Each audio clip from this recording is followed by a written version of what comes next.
Hello, everyone. Oh, I'm not playing my music. Oh, shit. Play my music. Or no, I was playing it. I'm stupid. Hi, welcome to my pool party, everyone. Oh, shit, we got another one. Hi, can you guys hear the music? Is the music on? I think the music is a little bit low, so let me turn it up.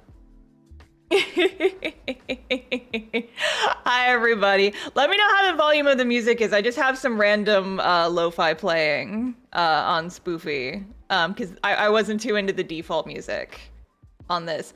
Is the music too loud? Is the music too quiet? Let me know how it sounds. Are we good? Are we good on the music? How's the volume? Quiet? Well, I don't want it to be too loud. I'll turn it up a little bit more. Well, maybe a little bit less. Can't hear it? Can't hear it at all? Okay, what if I do this? Is that hearable to you guys? I want you guys to be able to hear my cool summer lo-fi playlist that I found. Okay, and it's not too loud, the volume is good. It's hear it a wee bit. Yes, I can hear it now. Hearable. Hear the vibes. Okay, cool. So welcome to my beach party, by the way. Because what we are doing here today is we are playing we are playing a game called Placid Plastic Duck Simulator. And this is barely a game. But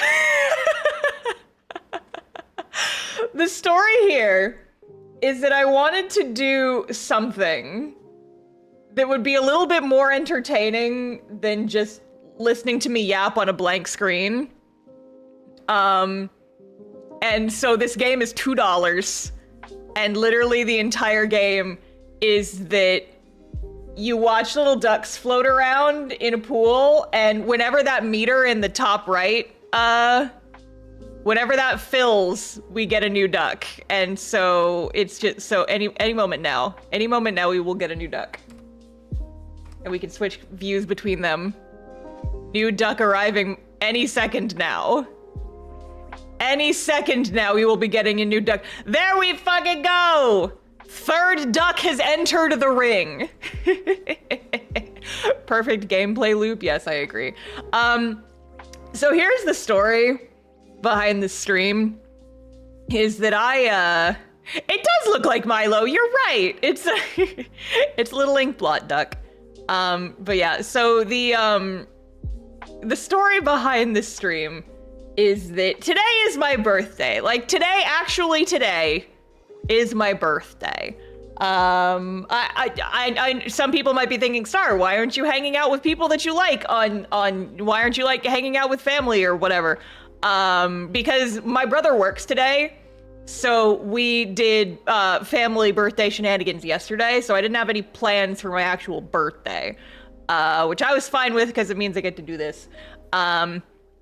And I considered a couple different things for what I wanted to do for birthday stream specifically. I considered doing a just chatting stream, or I considered doing a karaoke stream. I considered playing like a spooky game or something because it's Friday the 13th. So I thought that spooky games would be fun. But if I can be honest and vulnerable for just a moment with you guys, Star's not been doing great these past couple of weeks. And I largely have not been streaming because I've been busy, but I also haven't been streaming just because I haven't felt like I was okay to be in front of an audience. I was like, if I am in front of people, I'm going to be depressing. I'm feeling a little bit better now, but I was just like, I can't commit to being in front of people right now. Oh, a duck has made it into the second pool. It went down the slide. Excellent. But yeah, so I wasn't really feeling up to doing anything more complicated. So, and I still, if I'm being honest, I don't think this is us coming back to a normal schedule just yet. But I wanted to stream. I wanted to stream because I haven't streamed in like a month and I missed yapping. And so we are streaming today because it is my birthday and we're playing with ducks. We have ducks and I'm just gonna sit here and we're just gonna hang out and we're just gonna talk for a bit and we're just gonna vibe. We're gonna have fun. Oh yeah, we do have a fourth duck now. Look at that. We have propeller duck now. Cute. Oh yeah, so we got some super chats. Let me read these. Supernova Blade, thank you for the super chat. Happy birthday, Star. Also, congrats both Holly and Jerry for becoming new stream mods. Yes, we have new stream mods now. Another reason why I have not been streaming. There's been so many reasons. But one of the reasons I hadn't been streaming is because you know, I have several folks who moderate my streams, but a lot of them have unfortunately been hit with scheduling conflicts, can't come to every single stream, and so it's difficult for people to make it to streams these days. And so I knew I wanted to get a few more folks on board, and I'm like, I can't really stream until I have new mods, and I've been procrastinating a little bit on that. But we do have 2 new mods, so we've got Holly and we've got Jared on stream mods. So if you are rude, they will kill you. They have permission to take you out back behind the Denny's. Does the duck have a mission? The duck, I think, just does whatever it wants. So, mood, honestly. But yeah, and then Felix Frenzy, happy birthday, Star. Thank you for the super chat, appreciate it. And then Marnier Cafe, member for 8 months. Thank you so much for joining the membership. I appreciate it. But yeah, I will be on my best behavior. Good, because if you are not on your best behavior, the mods will take you out back behind the Denny's. You have snipers. I do have snipers. They will kill you. They do have permission. I did not press anything. That just switched camera on its own. Okay. That's so normal. Oh, there goes propeller duck again. Okay. But yeah, so we're just ducks and we're just chilling now. This is just gonna be what's going on for the next few hours. Is we're just sitting here and we're talking and we're watching ducks. Happy birthday indeed. This we're always on our best behavior. Doubt.jpg. Doubt.jpg. And there he goes again. But yeah. I might leave in a bit, but happy birthday to one of my biggest influences in comics. Oh, thank you so much. I appreciate that. That's always cool to hear. Okay, so my thing is that I don't, oh, we have another duck. What duck is this? Who are you? Oh, it's got like that crackle effect. That's kind of cool, actually. I like this one. We'll stay zoomed in on this guy for a little bit. I don't respond to comments often, like on YouTube or on Discord or whatever. I need you, I've talked about this before, but I need you guys to understand the fact that I have become a YouTuber / streamer at all is nothing short of a fucking miracle. I don't know how this happened because I am such a fucking introvert, you guys. It's not even close to a joke. Like, I am extremely introverted. I barely talk to people. Part of it's out of anxiety, but also part of it's just like I'm shy, you know. But it does bring me joy whenever I get comments, and I do read every single one. And whenever people tell me that I have like inspired them to make their own stuff, those are always the comments that excite me the most, because that is like the whole reason I do this, right? Is like, that's one of the main reasons I started streaming and why I started like doing YouTube and stuff, is I wanted to be able to show people, hey, you can just do this. You can just do this. Because like, I remember when I was a kid, I had like the very specific moment of realizing, oh, anyone can do this? I can do this. Hello?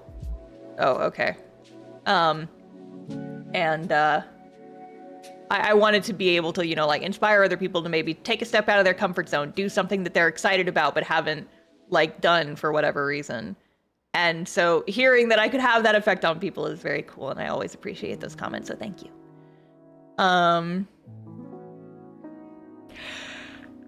Whoa! Did you see that? He was going so fast. Inkblot Duck, you've got the moves, bro. Where are you going? Where are you going so fast, buddy? We're just having a cool day in the pool. You don't have to go so fast. We are having a pool party. You have definitely accomplished your goal. I get excited every time I see that confirmed, though. It's very exciting to me. I've actually gotten to meet, when I go to conventions, I've actually gotten to meet several people who have like come up to me and showed me, hey, it's like you helped me start making comics. And at MomoCon, this happened a couple of different times. Guys, okay, so here's the thing. I don't know if a full MomoCon video is happening, mostly because I have other videos I want to make that are taking higher priority. Throne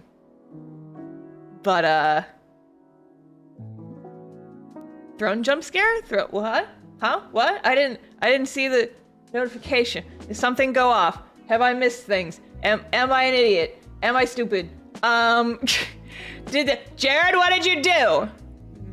Were there sound effects that I didn't hear? Oh my god. Some of your orders have issues. Thank you, Throne. I do have issues. I'm glad that you've noticed. There might be issues with this item. Please resolve the... I'll fuck around with it. I'll fuck around with it later. Throne's being an asshole to me. But Jared, thank you for buying stuff off my Throne. I appreciate it. Thank you. Yeah, that was the Throne sound. I didn't hear it go off because for whatever reason, it didn't actually play. Let me... Advanced audio properties. Throne alerts. It says monitor and output. I don't know why it didn't play for me. Thank you guys for alerting me to that. But yes, thank you, Jared. I appreciate it. I appreciate it. Thank you very much. I wanted some of those marker organizers so that I can... Is it snowing? Is it snowing right now in my... Who's allowing it to snow at my pool party? Why is it snowing? It is summertime! Eh? The chat is the alert, apparently. Apparently. So, it is snowing in our beach party today. Okay. Okay. This might as well happen. Why not? Why not? All right, let me switch back to chat view. Okay, cool, excellent. Maybe the pool is heated. It better be or all my ducks are gonna freeze. All my ducks are gonna freeze. Where's my water? We're in the southern hemisphere? Oh my god. I'm scared. Oh, are they gonna go down the slide? They're going on the slide! They're going on the slide! Oh my god! Whee! Chaos and anarchy. I love it. I love it. Go little ducks. Is this the kind of content that you guys subscribed for? Is this the pinnacle of entertainment that you guys are here for? Peak fiction, good. Good, honestly. I am glad. See, okay, it's because like what I wanted to do is like, I wanted to do a just chatting stream because I felt like that was, I felt like a just chatting stream was all I really had the emotional energy for. But I didn't want it to just be, I didn't want it to just be like me on my blank background and yapping because I always feel like those are a little bit boring. I know people like them, but I feel like they're a little boring if there's nothing else to watch. And so I thought this was, I thought this would be funny. We're having a pool party. Are you guys enjoying the pool party? We get to watch these little ducks. Immaculate gameplay, thank you. I'm doing my very best here. We're just hanging out by the pool with our ducks. I think let's switch to, oh my god! He's dead. He's dead! Oh no! Well, anyway. Well, anyway. Somebody earlier asked if the ducks could drown. Apparently, yes. Apparently, we have some stone ducks here. Just at the bottom of the pool, they are dead now. Rip. It's been a murder. A murder most foul. This is the part where you guys laugh at my immaculate joke. It's very funny. The thing that I did the mods get them? Yes. Yeah, Friday the 13th had that poor duck like a truck. Rip. Anyway, ignore it. It's not about him. It's not his birthday. It's mine. Talk about me.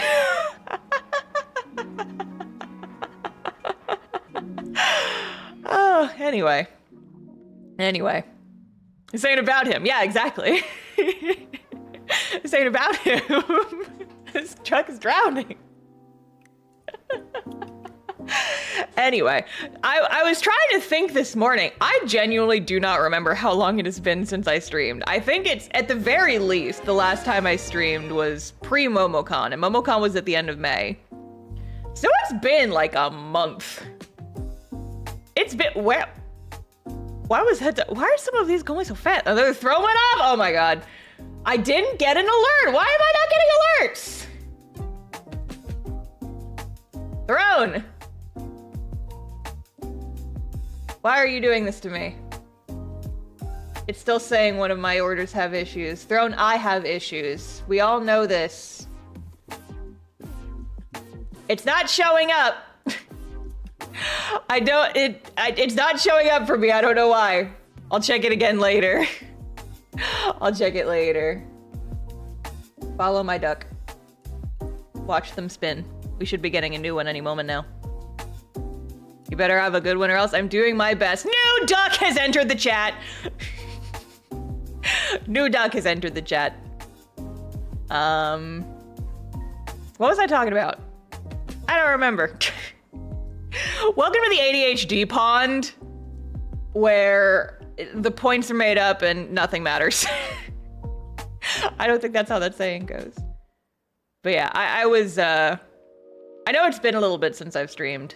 I do have plans for future streams, and I considered streaming on Wednesday.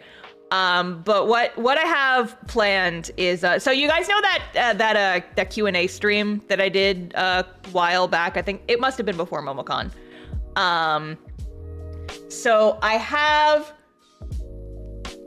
all of those Q&A questions that folks submitted. And I'm gonna be honest, you guys, I got like over 200 questions from that form, and we only got through like 15 questions. So I am going to be doing some more streams of that in the future. I thought about doing one this week, and then I was not emotionally up for it. But I had editor friend Leavely go through and sort all the questions for me. Bless their soul, they went through all like 200 questions and categorized them for me, and noted down like which questions were getting a whole lot of like we're getting asked very frequently, and they highlighted them for me, and they organized all those questions for me, and I'm like, oh my gosh, I think you're an angel. So I have now marked down all of the questions that I will be doing for future streams, and I will be doing several future streams. And then as I do those streams, editor friend Leavely will be going through and, where are we going? Where is this camera taking me? Okay, this might as well happen. The camera's just kind of doing whatever the hell it wants at this point, I guess. I think maybe we just have like automated camera on, so sure. But yeah, so I will be doing some future Q&A streams, and then editor friend Leavely will be editing them down for me. And then those will eventually be edited videos on the main channel, on this channel. So what I want to do is I want to do a couple of videos, and each one is like themed to a different topic.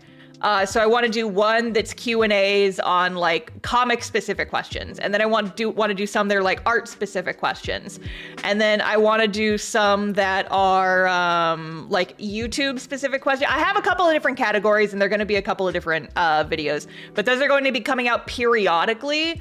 I want to do at least one more stream. Oh God, he's dead. I want to do at least one more stream before I post a finished video. just because my first stream, the questions were kind of all over the place, and I want to make sure that the questions I'm asking and answering are themed to a specific topic, and I kind of just had a wild card with the last stream. So yeah, we're gonna, ideally, I'm thinking one more next week, and maybe I'll let you guys vote on what the topic will be. And then we will take those answers and we will edit them down. And then those will eventually be videos on the main channel. But in the meantime, I'm also working on like other actual videos that are not just edited stream questions. So I have a list. I wrote down a whole bunch of things on my little notepad that I keep on my desk of just like stream topics. Okay, I hate the cinematic camera. Pink Duck. That's so rude. Pink Duck? That's not the vibe. That's not the vibe of the stream. Pink Duck. I just got an achievement. Make a wish. I don't know what that means. Oh, is there a shooting star? Maybe I didn't see it. Anyway. The cinematic camera was driving me crazy because it was switching too much. It's too much for my ADHD brain. But yeah, so I have a list in my little notepad of upcoming videos that are being worked on. So first of all, I posted the OCs video, finally. Was that last week? Yes, last week. Did you guys watch it? Did you guys see it? The how to get people to care about your OCs video, has been kicking around in the back of my brain for a while as a topic that I wanted to cover because I know that it's something that a lot of people struggle with. And so I decided to go ahead and do that one this month, because I figured it would be relevant because we've got Art Fight coming up next month, and that's going to be exciting for folks. I don't know how much I'm going to be participating, because I am usually too busy. But I figured that video would be a good resource for folks. And I said it in the video, and I think that maybe some people took it like a joke. I have actually been, kind of doing various experiments with the ways that I post and the type of stuff that I post about, to see what kind of attracts people and gets them invested in my original characters. And so I have legitimately, been gathering data, very casually, but I have been checking. It's okay, so I posted this and this seems to have gotten a lot of attention. Then I posted this and it didn't seem to be doing as much. And just because I know a lot of people have trouble getting people interested in their OCs, I thought that would be a good video. But yeah, so I went ahead and got that one done. And then I know what my next video is going to be. But I have not I've scripted it. The full thing is scripted. And the topic of that one, it's going to be an intro to the novel that I'm writing. In case you guys did not hear, your girl is going to attempt to write a novel. So what's going on in the chat? Hang on, I need to switch back over to something else. Okay, what if we just keep the camera on this duck for the rest of stream?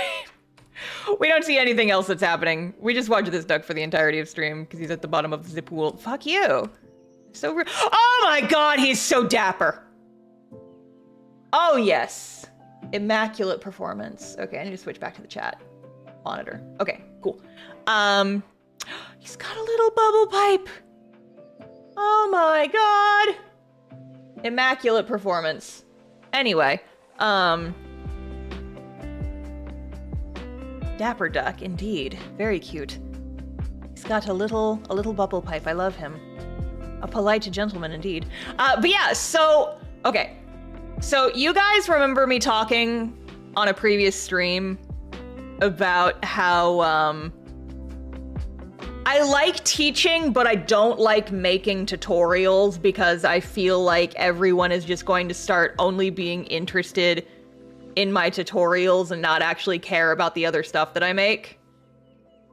because that's an issue that I've been struggling with. Where I've just been like, I do like teaching. I enjoy it. I do. But it's been hard because like God, I feel so out of practice with talking. I haven't streamed in like a month. I feel so scattered. Second tutorial channel. No, that's not really something that I'm interested in. I don't feel like I make tutorials often enough to justify a whole second channel just for those.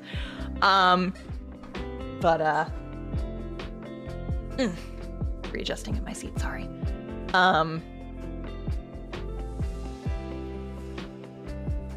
These ducks might be doing their job too well. I might be getting a little bit too distracted. Oh, man.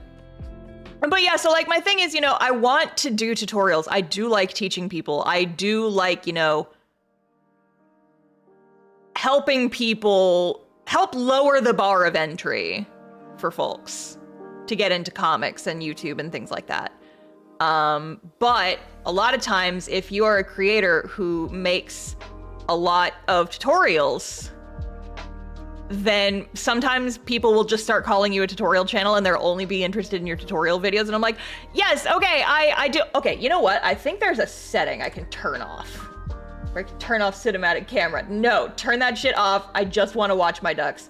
Thank you. Anyway. These ducks are absolutely hypnotizing me. They are. It's true. But yeah, and so like I like making tutorials, but I don't want to be known as only a tutorial channel. And so I was trying to think, well, there have been a lot of people asking me for tutorials on writing stuff. And like, how do you write this? How do you outline a story? How do you do this? How do you do that when you're writing? And for me, I kind of feel like I'm less qualified to teach about writing because, you know, with art and comics, I have at least taken some classes on that. So I feel like I can talk with at least a little bit of authority on comic stuff. But with writing specifically, my writing background is kind of interesting because I don't really have a formal writing background. Comics don't have a whole lot of word/writings. That is completely untrue. You have to write a comic before you draw it, my friend.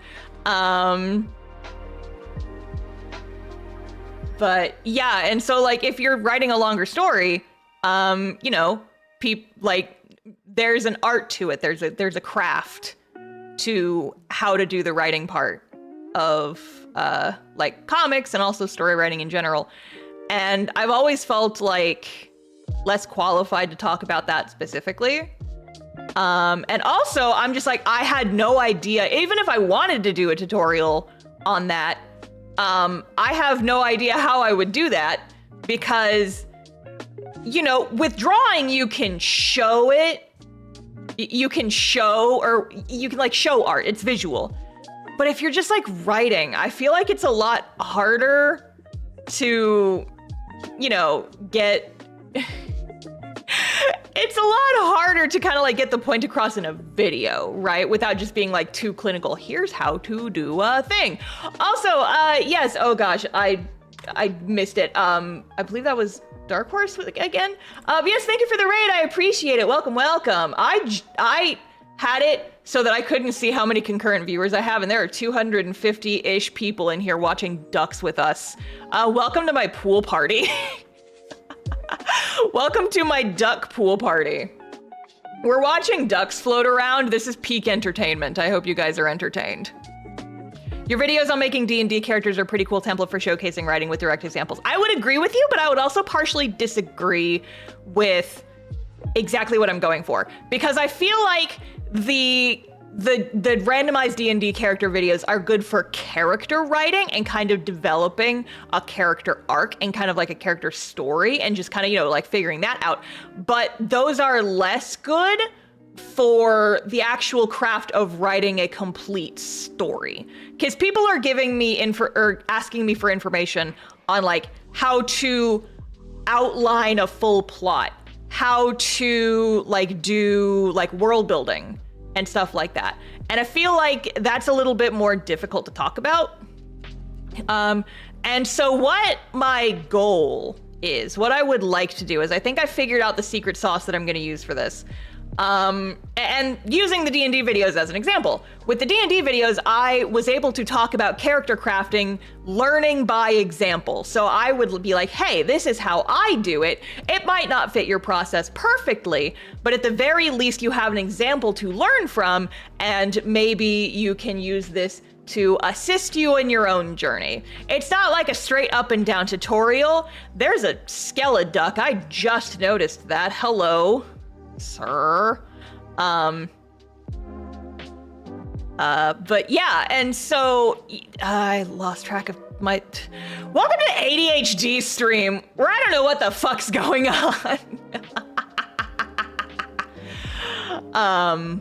Yeah, duck has bones. It's a bone duck.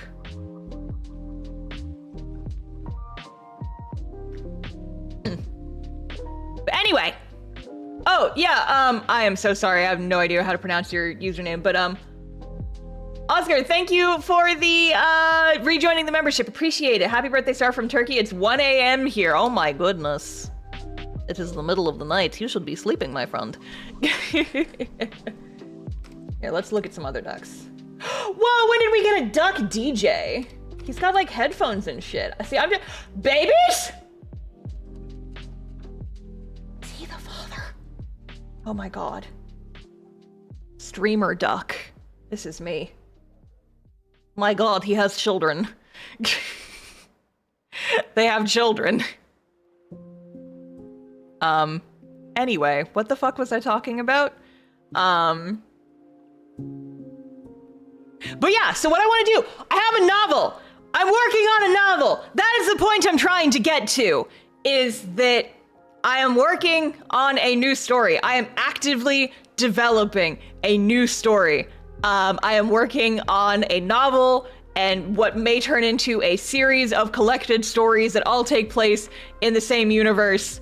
And I figured, well, now I have an example that I can use to teach people. And so, like, you know, I'm actively in the process of developing that story. I've been, you know, like going through and taking notes on world building and taking notes on all this other stuff, coming up with ideas.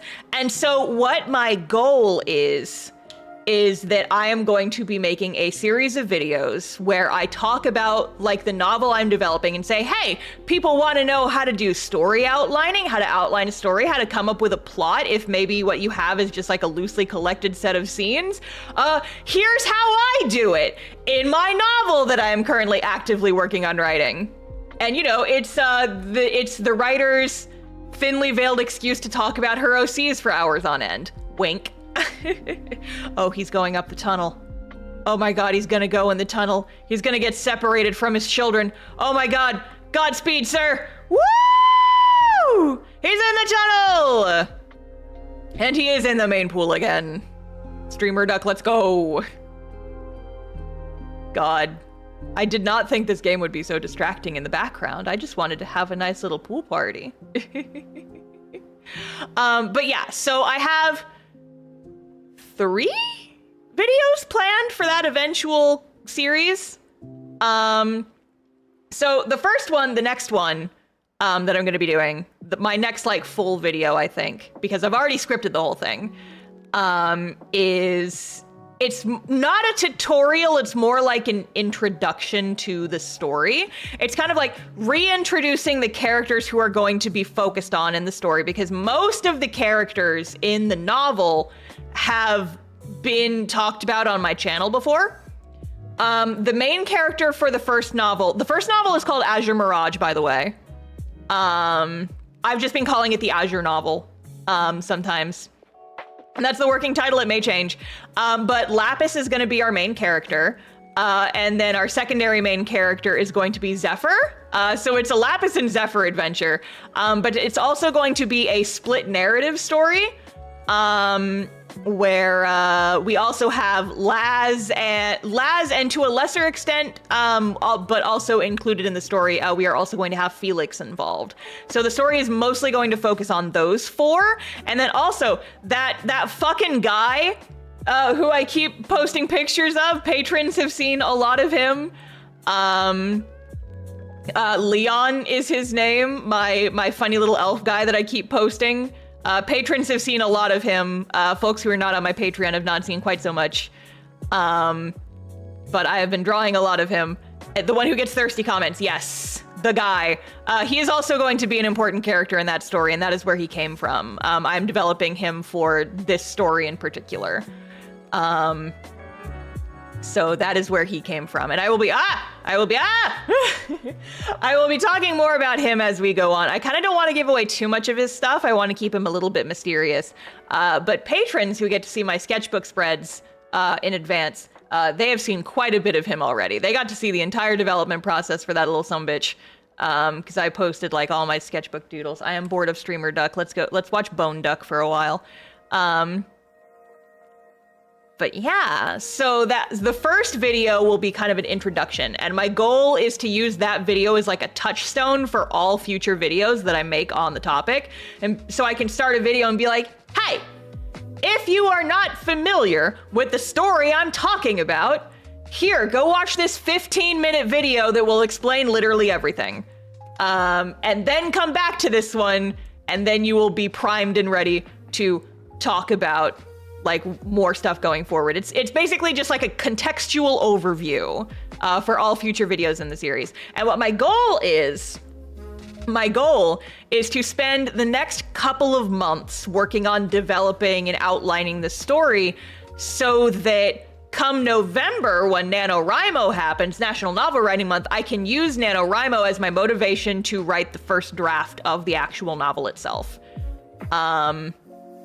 That's kind of the goal that I am, that's my big goal that I'm aiming towards right now, is that I want to get enough on paper that I am, and just, you know, like plan out my outline, develop the world, figure out everything that I want to do. And then come November, that's going to be when I hash out ideally most of the first rough draft. Did you know that the NaNoWriMo site is getting backlash and might disappear? I did hear that, but see, the thing is that I've participated in the challenge of NaNoWriMo a couple of times now.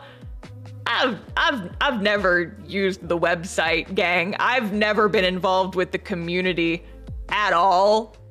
I honestly didn't really even know that it was a nonprofit. I just, literally the entire challenge is write 50,000 words a month.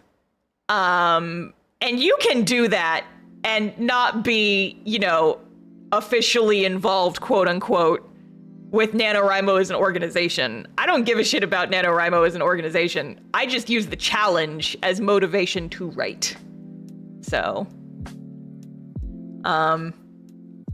but yeah, so that's kind of my goal. That's what I'm aiming towards. And then obviously, once I actually start writing the book, I will be keeping you guys updated there. I don't want to post too much in advance of like the actual plot, but I might be posting occasional snippets on like Patreon and such.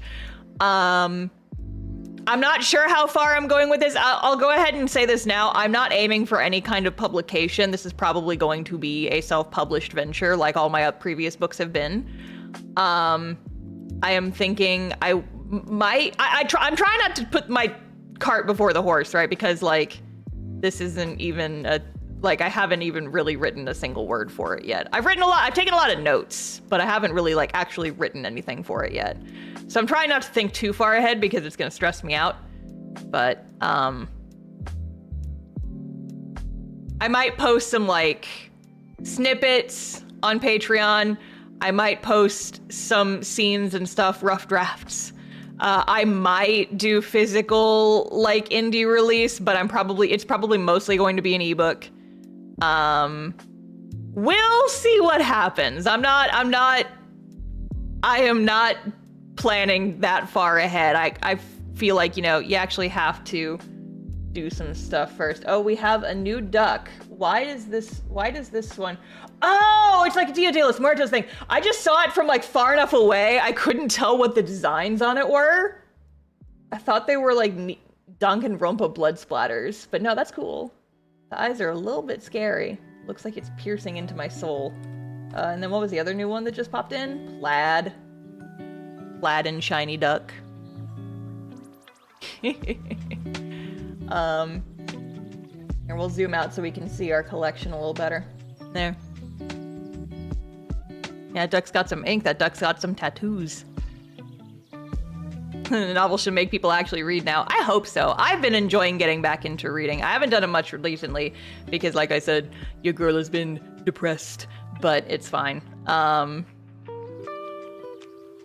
Dia Duck Los Muertos. Oh my gosh, you're right. Oh, I have a Spanish joke from the other day. I have a Spanish joke for you guys. It's not like a haha funny joke. It's just something that came up. So like I said, we did birthday shenaniganery yesterday, because my brother had work today. And my mom has told me recently that now that she actually has a kitchen that's of a decent size, yeah, how did I know that was gonna activate Seven? My mom wants to get back into baking now that she has a functional kitchen again. And so she's like, well, I figured your birthday's coming up. Why don't I bake you a birthday cake? What sort of, do you have anything in mind that you would like as a birthday cake? And I have had just the concept of a tres leches cake bouncing around in my head for a couple weeks now, because when my brother and my brother's girlfriend and I went to the Ren Fair recently, we were just talking on the way there. It was like a long drive to get there. It was like an hour. Tres leches en esta economía? Yeah, I know, right? They were telling me about how they were watching this episode of Great British Bake Off, and one of the challenges was to make a tres leches cake. And so all of, these bakers, they all made tres leches cakes, and then the judges were complaining that the tres leches cakes were soggy. And it's like, yeah, no shit, dude. Tres leches cake is like the closest you can get to a cake being soup. Like, it's supposed to be soggy. It's got tres whole ass leches in it. It's supposed to be like that. I think that maybe just British baking shows do not know about like Latin American foods, perhaps, or just like, is tres leches, I don't know the origins of tres leches, but I do know that there was a whole other episode of, I don't know if it was British Bake Off, but it was another thing where they had to do something with avocados, and none of those poor Brits knew how to like clean an avocado. They didn't know how to peel it. They were using like a vegetable peeler on avocados. And it was hard to watch, gang. It was hard to watch. It's like, vegetable, they were using a vegetable peeler on an avocado! Look this up. This is a thing, I swear it is. I've only seen GIFs and they did psychic damage to me. But anyway, so the point is that, the squad and I were discussing tres leches cake and how absurd it is to, critique a tres leches cake for being too soggy. When that's the whole point of them, is they've got not uno, not dos, but tres whole leches in that cake. It's gonna be wet. That cake will be moist. It's supposed to be like that. But anyway, that conversation happened mid-April, and I have been thinking about it ever since. And so when my mom asked me, what kind of cake do you want for your birthday? I'll bake you something, because I've been wanting to get back into baking. New duck has arrived. And it has also sunk. There's 2 of them now. 2 of them at the bottom of the pool. And so my mom did make me a very delicious tres leches cake for my birthday. I've basically eaten nothing but tres leches cake. Hot Pocket! I put a Hot Pocket in the microwave before the stream and I forgot about it! Oh my god!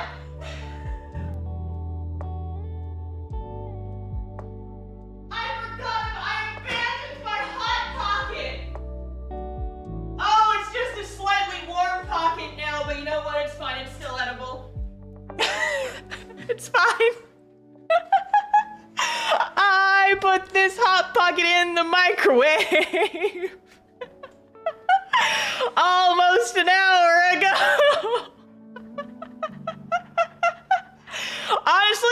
Honestly, just clip this bit and send it to my hypothetical future therapist and be like, yeah, this is why I need to be medicated for ADHD. Anyway. Oh, it's hard. Oh, it's hard.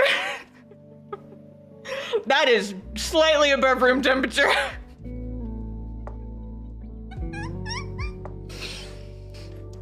My delicious birthday dinner.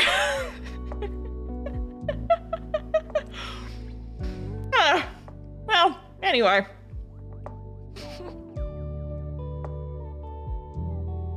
There's not a hot pocket in the pool, but there is a hot pocket in my mouth. Can you even reheat hot pockets? I feel like it would just make it harder.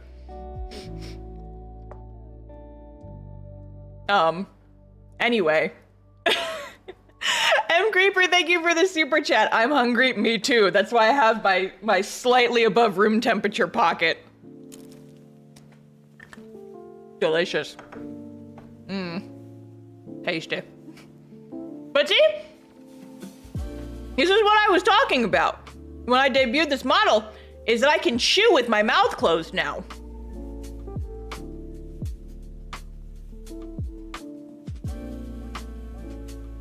Yay! Because at my old model, whenever I was snacking, my mouth would go like this. But now I can chew with my mouth closed. And I can eat my hot pocket. Oh. Sorry, I just realized how hungry I am.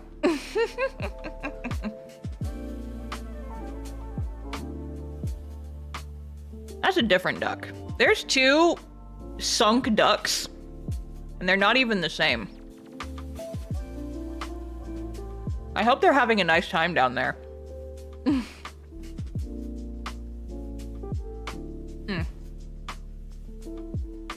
Anyway, girl dinner. I'll munch on that. What the fuck was I talking about before this? Oh, my leches. So my mom made a tres leches cake for me yesterday, and it's been basically all I've eaten today.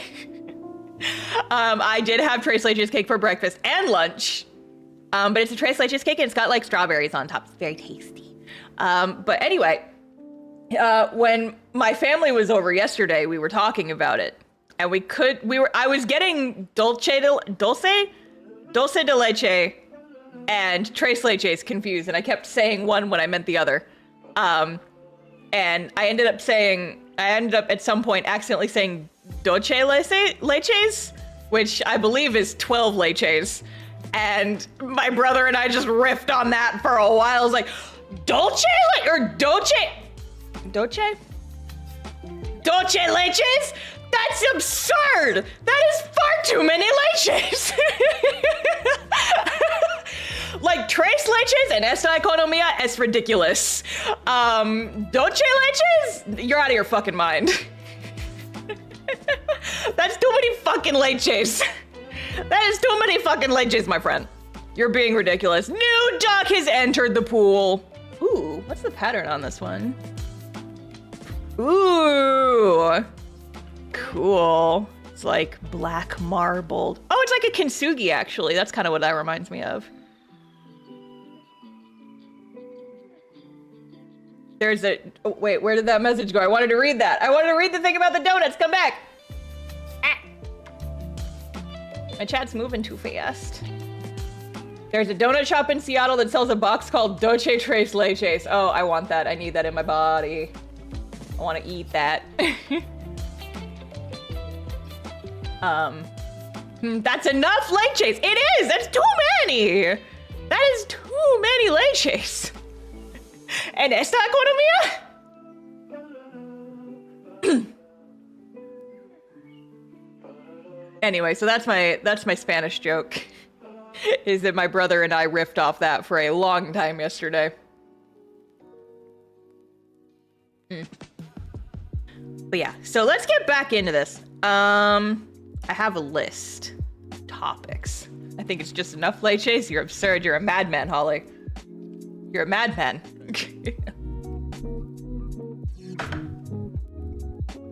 So what else has been going on? It's been a month since I streamed.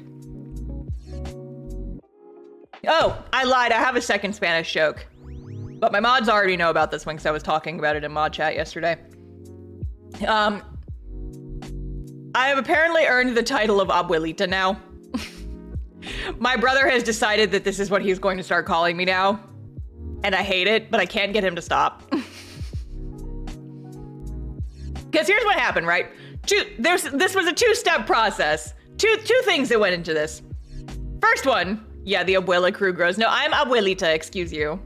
It's the cuter version of abuela.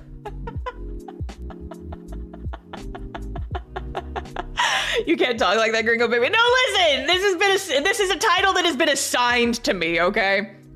Because here's what happened. So I am, as of now, done painting my house. I was painting, basically when I moved into this house, every single room in this house was painted the same color. And that color was boring ass beige. And so when I moved in, I was like, the goal of my interior design in this new house is self-indulgence. Because there was a lot that I wanted to do at my old house that I didn't end up doing. Like I wanted to paint my bedroom. I wanted to paint the bathroom a fun color. I wanted to do all this stuff that I never actually got around to doing. Because I knew I wasn't going to be in that house for very long. My goal was to stay in that house for as little time as possible. I just wanted to save up so I could buy something in a better location. But now that I am in my new house that I will hopefully be in for a while, I've decided, well, it is now time for me to go ham and paint every single room in my house a different color. So that's what I've been doing. My bedroom is purple. I painted my bedroom like a lavender purple. And then I have two other bedrooms. One of them is going to be my office and one of them is going to be my art studio. And those are like a bright sunshiny yellow and then like a sky blue in order. And so the three bedrooms in my house are they're all kind of like lined up in a row. So if you're just like standing in the hallway and looking, you can see purple, blue, yellow, just like all down my hallway, and it's sick as hell. But I saved the kitchen for last because it took me a while to decide on what color I was going to paint the kitchen.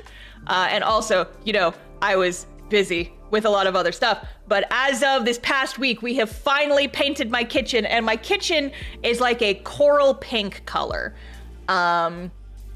Like a corally pink. And my brother's girlfriend, I was showing them pictures because we went to a concert together a few days ago, and I was showing them, look guys, I painted my kitchen, look at the pink. And they're like, wow, it's so pretty, I love the color. And everyone was talking about how much they like the color. And then my brother's girlfriend, she's a sweetheart, we love her, but she she was looking at the pictures, and she kind of looked at me and she was like, I'm saying this in the nicest and most affectionate way possible. It looks like my abuelita's house. And I was like, what does that mean? And she's like, this looks like my abuelita's house. This color just like screams like Spanish grandma. And I'm like, okay, I guess. Sure. And she's like, it's good, it's not bad. I'm like, no, I'm not taking it as an insult. It's just, that's not where my mind would have gone. We started jokingly calling it Patrick Star Pink while we were painting it. But that's just what they said. And so that happened. And a couple days later, we were hanging out for my birthday, and I was talking to my brother, and I kept telling him about how, by pure coincidence, I swear to God, this is not for any like actual reason, it just keeps happening by pure circumstance, is that I keep making, okay, if you guys want to look up the color, it's Sherwin-Williams and the color name is Charisma. If folks want to look up what the color is, because I don't know how to drag and drop it onto screen easily, but that's the color I painted my kitchen. Sherwin-Williams Charisma, look it up. But so I was talking to my brother, and it's that, like, every time this keeps happening, that I keep meeting people and I keep making friends with people who are exactly the same age as my younger brother. It keeps happening. Where it's just like, you know, I'll just like meet someone at a con and we'll hang out and I'll be like, oh yeah, how old are you? And they'll be like, I'm in my late 20s. And I'm like, you are the same age as my brother. And it has happened like 3 or 4 times in a row now, where it's like, I meet a person and we hang out and then like, we just beat, it's giving abuelita, see? Where I just like meet somebody and they're always like exactly the same age as my brother. And they're like 28, 29-ish. And I'm like, where are all the early 30s YouTube artists at? Because I keep making friends with people younger than me. It keeps happening. And so my brother just looks at me and he gives me like the fucking SpongeBob smirk. He's like, I'm gonna start calling you abuelita now. And I'm like, no, you can't be doing this. You cannot be doing this. No, I am too young to be abuelita. I am still in my early 30s. I think I can still claim early 30s for 1 more year.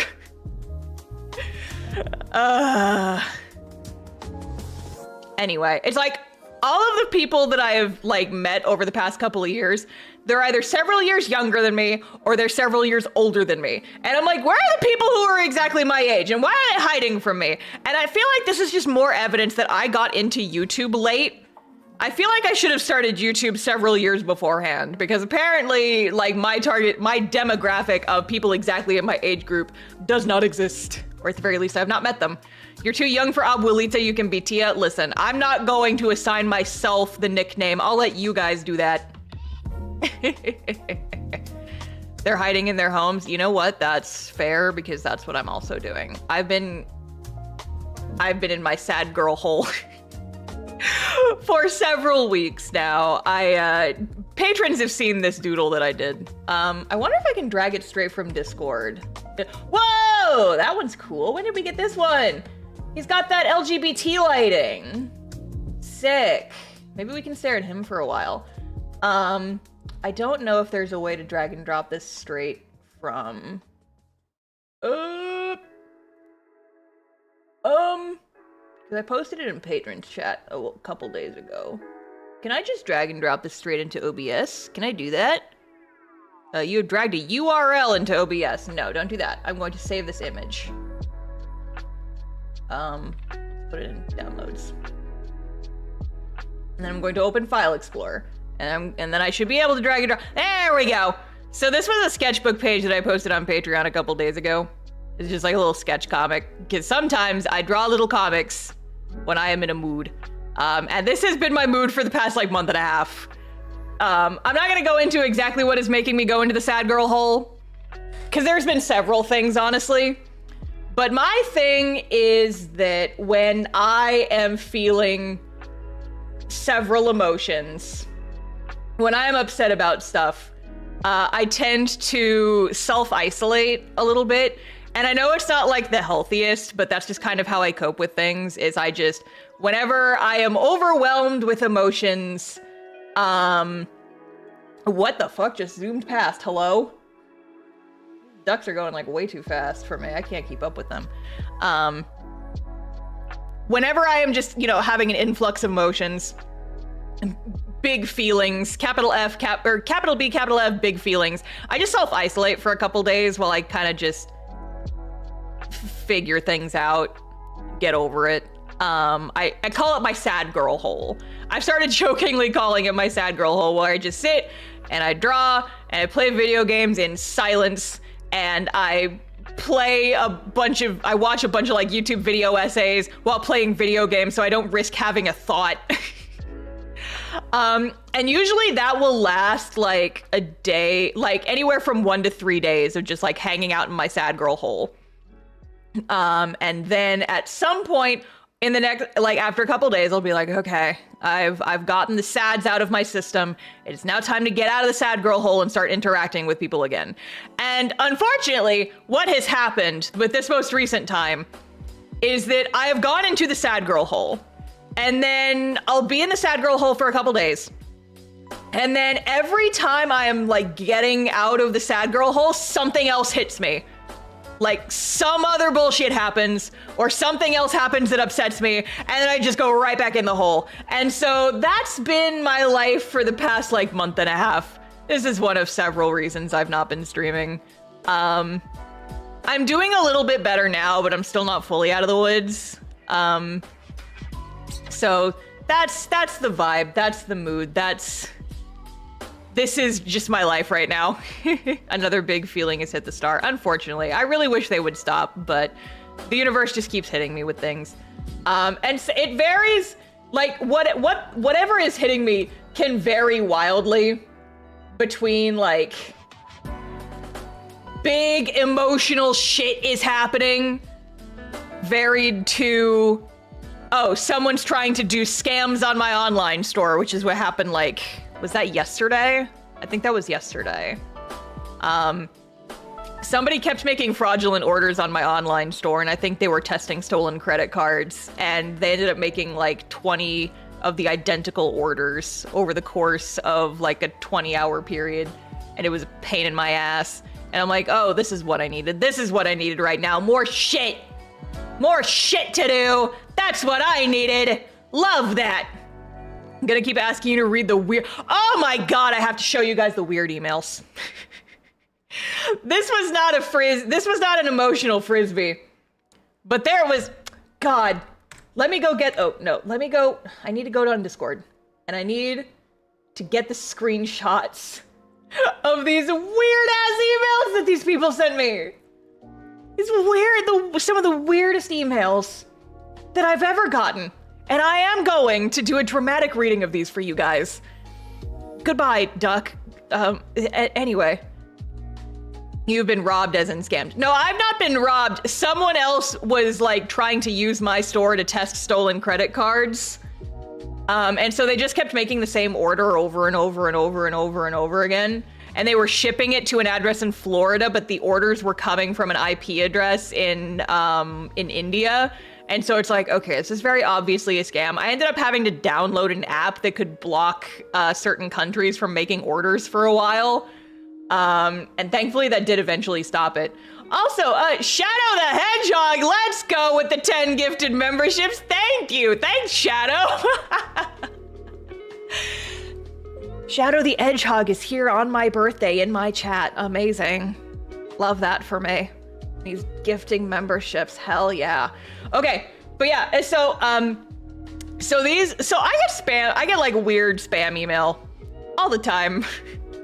All the time. I've been especially getting some recently that are just like, okay, there's so many ducks going by right now. I get a lot of just like people asking me to shill their AI bullshit. It's like, we have like an AI platform and we'll pay you $5,000 to talk about it in a video. And I'm just like, be gone from my site. And then I shoot them with lasers. I usually just delete them and move on. But this one was so weird I didn't delete it because I need to do a dramatic reading of these emails for you guys. And it will be especially funny for like folks who are familiar here. Let me just read these. This came into my inbox fully unprompted, and I am going to do a dramatic reading of these now. The title of the email is "The Cast-Off Universe is Bleeding Fans Silently." Very dramatic. Already off to a great start. And then the body of the email reads as follows. I've been watching fans fall in love with your world, then disappear like smoke. You've built something most artists only dream of. Real characters, real emotional pull. But your universe won't survive how you've structured it. Your world has no floor beneath it, no ecosystem.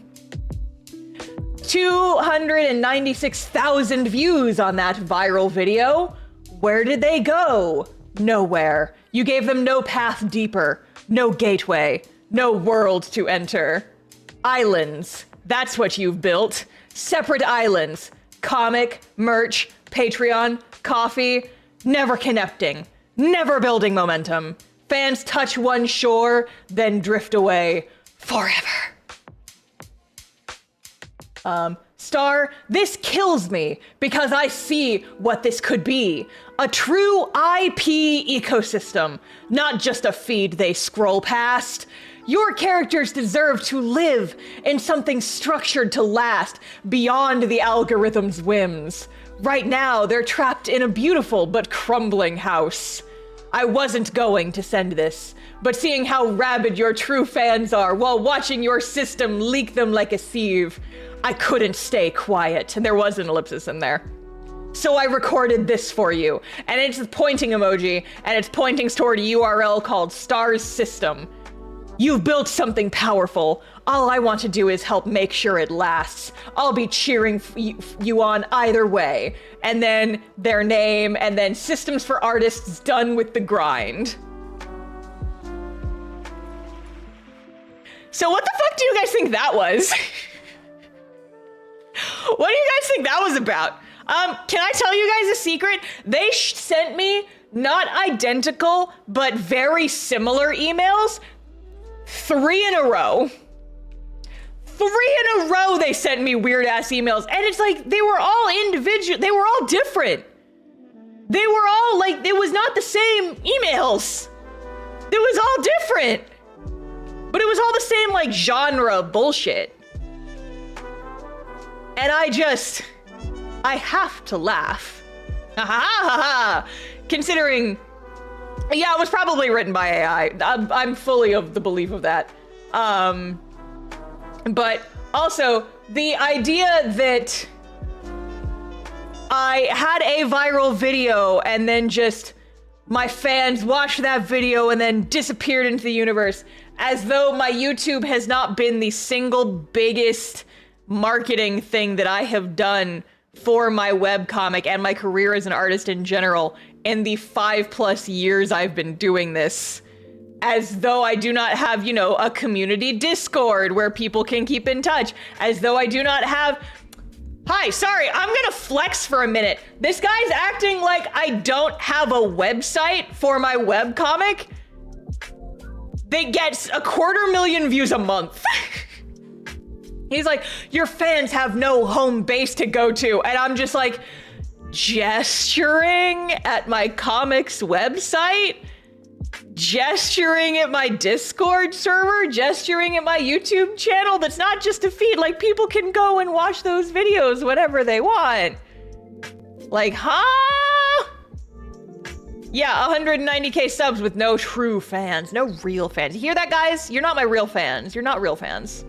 AI slam poetry. God, that is what it reads like. Do you guys want to hear the second one? Do you want more? Do you want to hear the second one? Because there's 2. Like I said, there's 2. There's technically 3, but I didn't screenshot the third one because it was basically the same. More! Okay, so here's the second one. It's from the same email address. It's from the same person. Who's ready for the dramatic reading part 2? The title is, Your Universe is Bleeding Fans into the Void. Very dramatic. Let's see how they respond. I've been watching Cast-Off bleed talent for months now. You've built an entire breathing universe that people actually care about. Characters with real emotional pull. But when fans find you, through that 296,000 view video. By the way, we have no idea which video they're talking about. Because I've got a lot of videos that have gotten approximately that many views, but the consistently of pulling on the exact same number across all emails, but I don't have any videos that have made exactly that many views. Anyway, but when fans find you through that 296,000 view video, through your comic panels, just the panels, not the comic itself, just the panels, where do they go? Nowhere. They evaporate. No lore vault, no world entrance, no community container, no ascension path, just disconnected islands of merch and Patreon tiers that never speak to each other. Star, this isn't just inefficient, it's actually painful to watch. Your IP could be a full ecosystem, but right now it's just ... a feed. A window into a world with no door to enter. If you keep structuring things this way, here's what happens, colon. Your most passionate fans will drift away because there's nowhere for their passion to go. The depth you've created has nowhere to expand. The ceiling is so low, they keep hitting their heads. I wasn't going to reach out, but I keep seeing these glimpses of what Cast Off could be, and the gap between that potential and where it actually sits right now feels criminal. So I recorded this for you. And then again, it's the point emoji and it's pointing to a link that says Star System. You've built something powerful. All I want to do is help make sure it lasts. I'll be cheering you on either way. From their name, Systems for Artists, Done with the Grind, hair flip, smiley face. So feel free to quandary about what the fuck that was about. What the fuck was that about? I don't, no entry, the humble first page. Exactly. No, it's fucking wild. Like, this was almost certainly written by AI, and they sent me almost identical emails like thrice in a row. Bonkers crazy. Hello. I like that from this view, we do just occasionally see when ducks come up the slide, and they just go so fucking fast.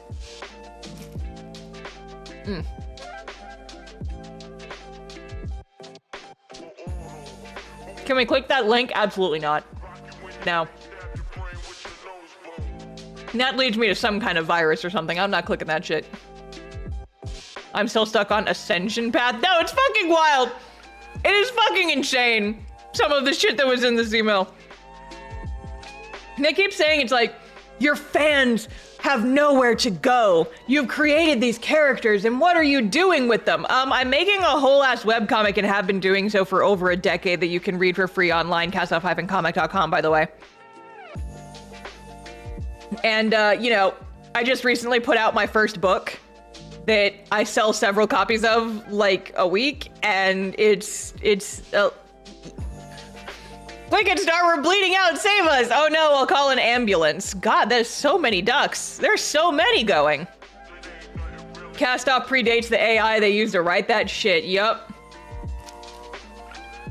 Yeah. Did you guys know that you're bleeding out?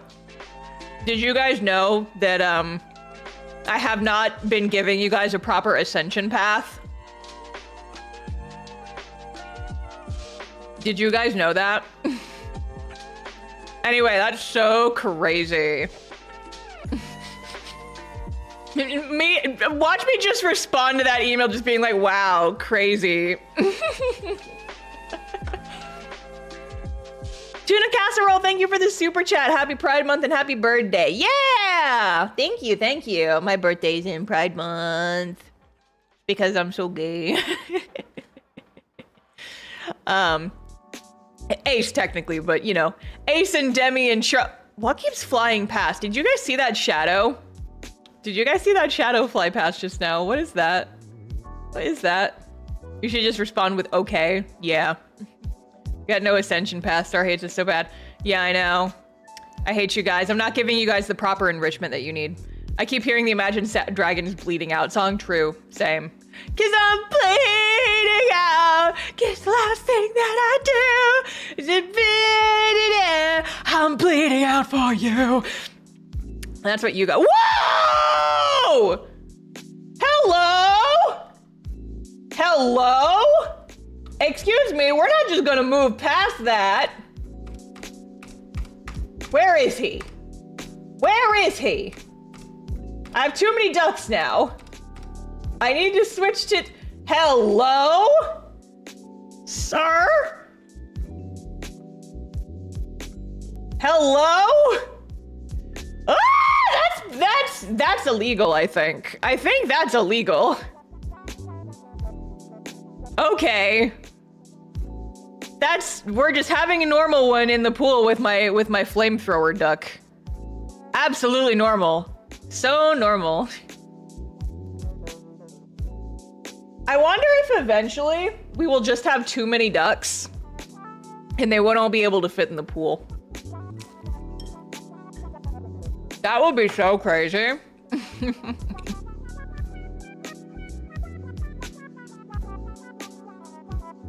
You can't just spit fire in a pool, that's a fire hazard. Well, I mean, the good news is that, I mean, we have all this water to put out the fire. I wonder if any of the other ducks will catch on fire.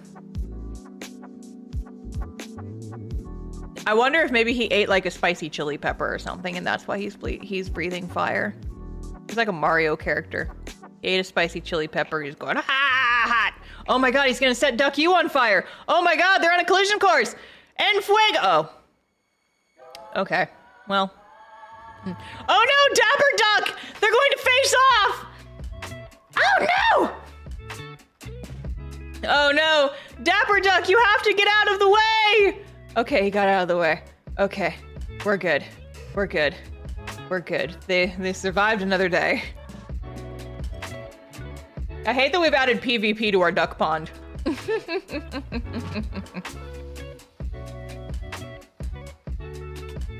Well, if Skeleton Duck catches on fire, he's already dead. So it's fine. Thought he was going to light Dapper Duck's pipe. Well, Dapper Duck has a bubble pipe, so I don't know if that would do anything. Oh, I do think he's gonna fight the flamingo now, though. I do think that maybe he's going to fight the flamingo. I like how this just turned into PvP. Or DVD, I guess. Duck versus duck. I spit on fire! Blah! Oh my god. Oh my god. Incredible. En fuego des. I've told that story on stream, right? I've told my stupid accidentally speaking Spanish in Japan story, right?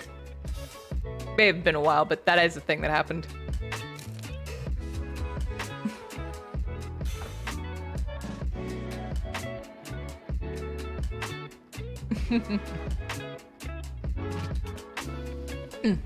Anyway, bro needs some leche. He does! He do! Well, lucky for him, I happen to have, in my possession, trace leches. I know some people might think that trace is a little excessive. But, this is why we have extra leches. In case you have a duck that spits hot fire.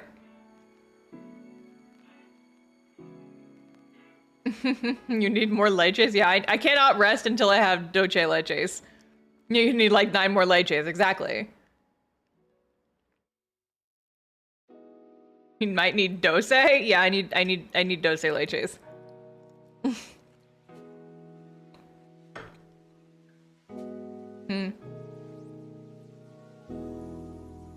He's worth a fire hazard, he's cute. I mean, I guess.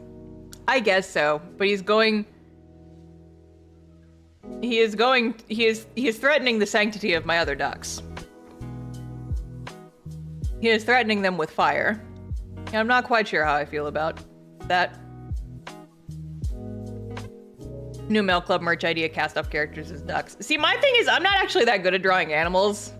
So any Mail Club theme that involves me drawing the cast as XYZ animals is gonna almost automatically be a no, because I'm scared of drawing animals because I'm not good at it. And I like to stay firmly and well within my comfort zone, thank you. We should be getting a new duck any moment now. I like the horse in the farm Mail Club, thank you. I did my very best. You draw horses and they are difficult. They are, and I scream and cry every time I'm forced to draw a horse. Can I tell you guys a dirty little secret? My dirty, dark secret? All of the horses in Cast Off, I trace from 3D models of horses because I cannot be bothered. Ooh, shiny! Shiny pink duck. But yeah, like, what the fuck even is a horse? I'm like genuinely a little bit scared of horses. They're too big. And their legs are fingers. That's a little fucked up. Why are they like that? Horses just feel like... They feel like evolution made a mistake and then they just kept going. Did you guys know that horses' legs are basically fingers? Look it up. It's upsetting. That's why their legs are so skinny. And why it's so hard for them to recover from leg injuries. Because there's like... there's like not really any muscle in their legs, technically. Sort of, I don't know. I'm probably getting this wrong. But something along the lines of like, if they tear a tendon in their leg, the way that the bone and muscle structure and like the tendons and stuff are set up, it's really hard for them to recover. And that's why horses have a really hard time recovering from leg injuries, because their legs are so fucked up.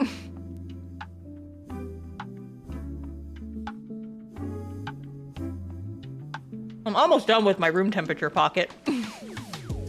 So that's good. So whenever a horse raises its hoof, it's flipping you off? Yes. Mm-hmm.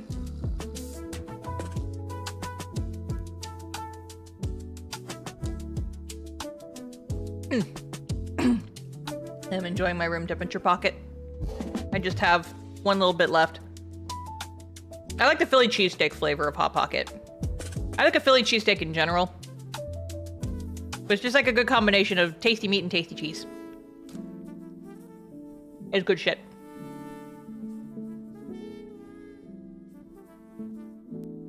Mm-hmm. Ow. And the room temperature pocket has been consumed. Mm-hmm.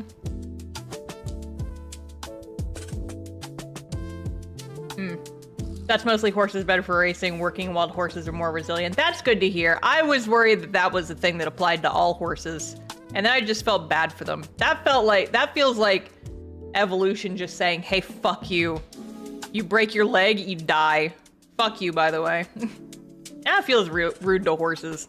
Like, I might not be the biggest fan of horses or anything. They might be a little bit intimidating to me. But that's still a rough go of it, you know? Like, woof. On fire? Who's on fire? Oh my god! Ah! Dragon Duck, you're committing murder! Oh no! Oh no! You son of a bitch, you've lit him in fuego! Oh my god, is he just on fire forever now? Happy Friday the 13th, everybody! We are witnessing arson. I guess maybe some ducks can in fact catch on fire. Dragon Duck committed a foul. Boo! Boo! I mean, we could very easily put this duck out. All we have to do is just dunk it in the water a little bit. But I don't know if we are going to get that opportunity to do so.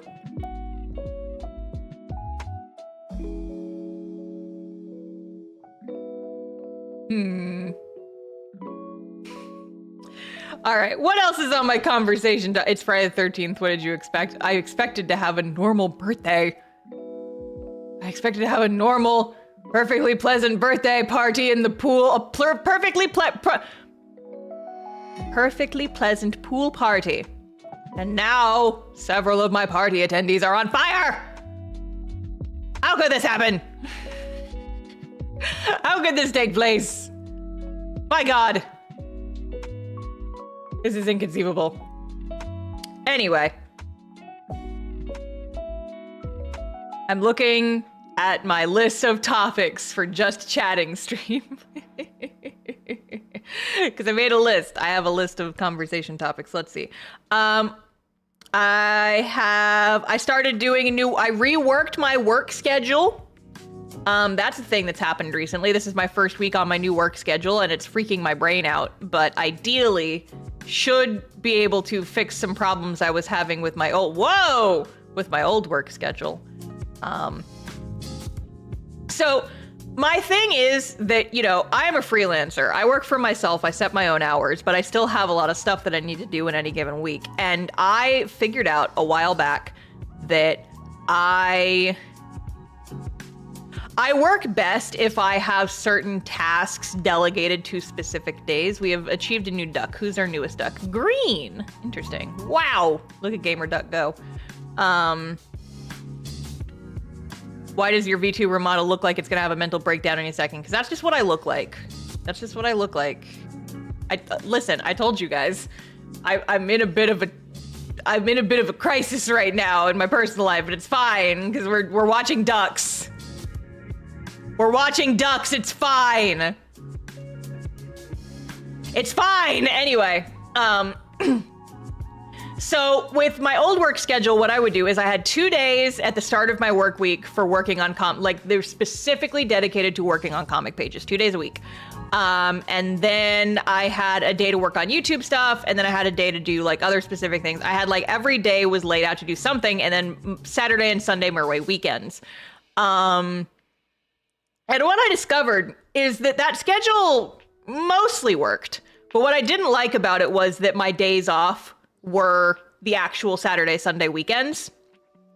Because, you know, I like to go hop, skipping, jumping around, and I like to play around, and I like to go places, and I like to run errands on my weekends.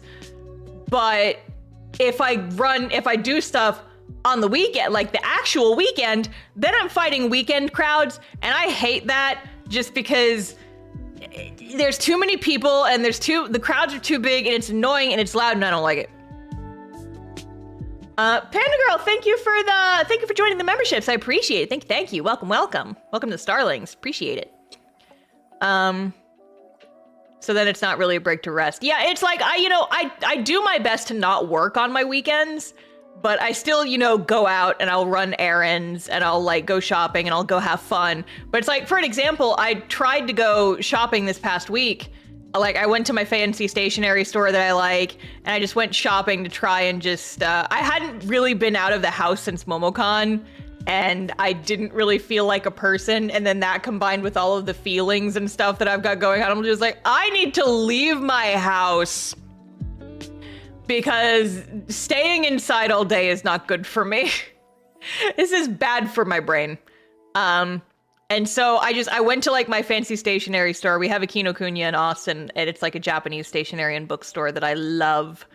And so I went there, but it was so fucking crowded and noisy because like it was a Saturday and everybody else and their moms were also there. And I'm like, well, fuck, this isn't easygoing and relaxing. This is not fun and chill and cool and normal. There's too many fucking people and they keep bumping into me while I'm trying to look at expensive pens. And it just pissed me off even worse. And I was just like, I had to fight stupid traffic to get down here. And I finally get down here and it's too crowded and they don't have any pens that I want. And I'm grumpy. And I was just like, ugh. And so that was kind of like what snapped me into the idea of I need to rework my work schedule or I am going to just be pissed all the time. And so what I ended up doing is it wasn't exactly this. There were a few like other little things that happened. But for the most part, I basically just took my work week and I scooted it 2 days later. So my weekends are now Monday and Tuesday. Monday and Tuesday are now my days off that I don't do anything on. And that means that if I go shopping on a Monday, I'm only fighting Monday traffic in the middle of the day, which is when there's not really many people out and about. And then Saturday and Sunday are now like my YouTube and my writing days. I have a day now worked out that's just for writing stuff, because I really kind of needed that. I've basically lost my script buffer for cast off just because I haven't had time to sit down and write.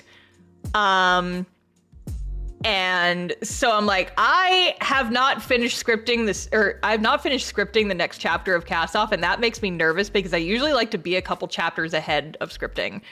And it's been making me nervous, and I'm like, the time is passing, and I have not been able to like work on my scripts at all. So I now have a full day in my weekly schedule that is just writing. And it's like the last day of my work week. It's my Friday is my writing day.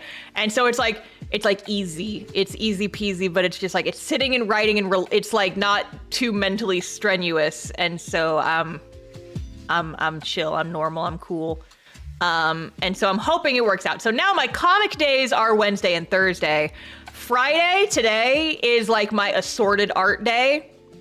So like, for example, if I need like this morning, I had to finish the comic pages. I should have finished them yesterday, but because we were doing family shenanigans, I didn't have time. So I had to finish comic pages this morning, and then,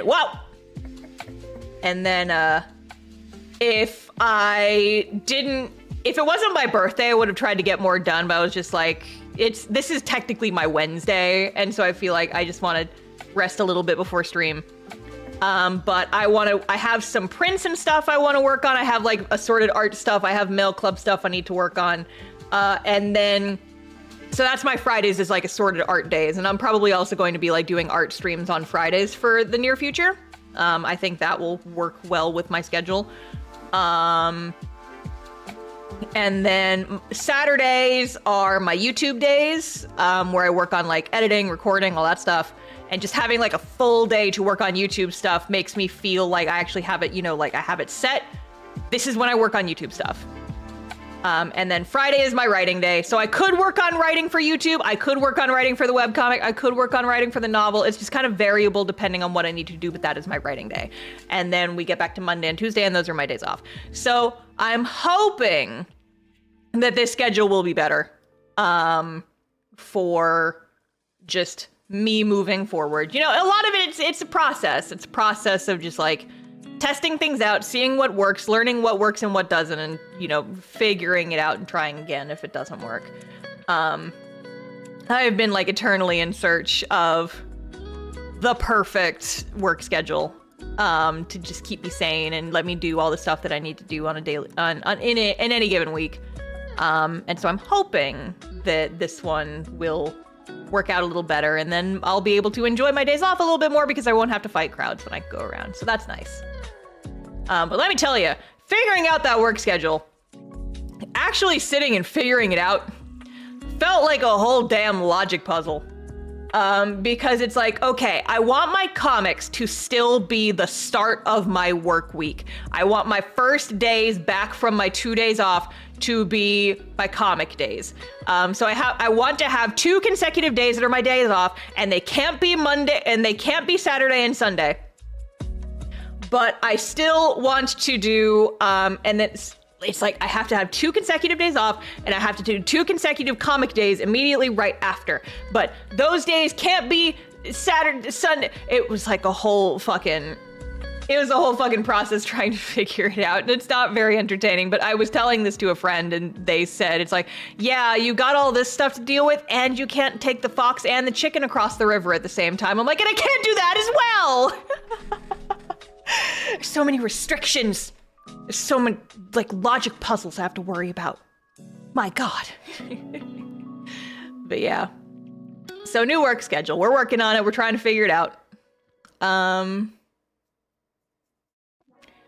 Why not give yourself accommodations when you're in charge of your schedule? For a lot of neurospicy people, that's a dream. I mean, it really is the dream, and I am very glad that I get to like set my own schedule and figure things out. Because I've been able to have the time to really figure out what works for me, and it has helped a lot. Like, people are always saying, Star, how do you do so much? It's because I've spent several years, experimenting and trying new things and figuring out exactly how my brain works and how my schedule can work with my brain so that we get the most stuff done. And it's a process, but it's a process that I feel very lucky that I get to actually engage in and decide for myself. It's helpful. Let's see what else. I talked about my work schedule. I talked about how I am Abuelita now, apparently, although Stream Chat says that I am Tia. I'm not good. You guys get to decide amongst yourselves for that one. I talked about painting my house. I talked about the weirdo credit card scam that people kept trying to do on my website. Oh, here's another thing. Guess who is doing her first YouTube collab soon? Exciting, exciting, exciting. I got invited to do a YouTube collab, and I'm very excited. Technically, the person who invited me has invited me to stuff before, but just by the strings of fate conspiring against us, he kept reaching out when I was like, I think the first time he reached out and asked me, I was like it was during the month that I was on vacation and I was trying really, really hard not to work. And then the second time he reached out, I was in the middle of moving and wanted to die. But this time I finally have time in my schedule. I finally am actually getting to do it and I'm excited. So I will be talking about that once that video is posted. It's not gonna go up on my channel. It's gonna go up on the person running its channel. And I don't want to say too much because I don't want to spoil it. But it is related to comics and webcomic stuff, and it's fun and exciting, and I'm excited.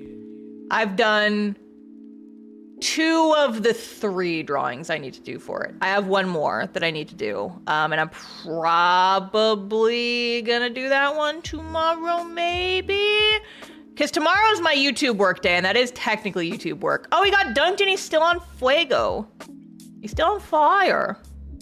I don't think this duck is ever gonna be on fire. Sorry, plaid duck, you're just SOL forever now, I guess. Sorry. But yeah, so that's fun and exciting. I keep thinking it's like I want to do more like I want to do more YouTube collabs, but part of it is like I'm bad at coming up with collaboration ideas. Just because I've been a solo person like my entire career. And so it's like, I don't know how to come up with ideas for stuff like this. And also, as I said at the beginning, I am extremely shy. I thought you did a collab with Yulia. That was like, I feel like stream collaborations are different. They're similar, but different. This is my first time doing like a video collab where it wasn't just like, hey, read a few voice lines for me type of thing. This is like a bunch of people all putting in work and making a video together. Like, this is my first time doing that, and it's exciting and fun. And I would like to do it more, but again, I am shy. I am shy and I don't know how to talk to people, and I am just like eternally... I've been dealing with my anxiety a lot recently, and I've been trying to put myself out there more and like try and talk to people more, but it's just like getting over the fear of being annoying and coming on too strong is very difficult. And I just feel like I'm imposing on people all the time. Hang on, my stream chat has frozen. I need to refresh the page. And now it's just fully not loading. Okay, thanks YouTube. Thanks YouTube Creator Studio, I appreciate it that I can't really see my chat now. I can see it on OBS, but I can't see it for real. Monty Red Dragon, thank you for the super chat, I appreciate it, thank you. The fear of messing up conversations and being annoying or rude sucks. Yeah, especially because like, I don't know if the other person sees it this way, but I can definitely acknowledge many times where I feel like I have just stuck my fucking foot in my mouth in regards to just like having conversations with people where I look back on it and I'm like, why did you say that? Why did you say that? They probably think that you would, it's like, why would you? I get like retroactively embarrassed because I feel like I say the wrong thing or I assume something incorrectly. And then I'm just like, I can never speak to this person again. I can never speak to this person again, even though I think they're cool because I said something stupid. Ah! And it's just like, I've been trying really hard to get over that. But it's hard because I'm just shy in general and have just like general anxiety about talking to people in general because I'm so introverted and that's like always been a thing with me. But also it's like trying to get over the anxiety of just like meeting and talking to new people and putting myself out there and being like, oh my God, I'm talking about myself too much. Oh my God, I have to ask other people questions. I'm not good at small talk. I want to talk to these people, but I don't know what the fuck to say. I don't know what to talk about, but I would like to get to know people better, but I don't actually know how to have a conversation. And am I annoying if I don't know how to say things? And just that on repeat forever is the vibe, essentially. Okay, my YouTube has finally uncrashed itself. Thank you, YouTube. Appreciate this, I guess. No, I'm not going to insert ads. Fuck you, YouTube. It is my fucking birthday right now. People can watch ads if they watch the VOD. But you just have to think before you act. Trust me, I overthink before I act, and I still make a fool of myself. You can just ask them about the shirt they're wearing. When I'm just talking to people on Discord, I don't know what shirt they're wearing. But what if I ask about what shirt they're wearing and then they think I'm weird and they're like, what are you asking what I'm wearing? That's weird. And I'm just like, no, I'm so normal, you have to believe me. Welcome to just like a moment in Star's brain. Ha.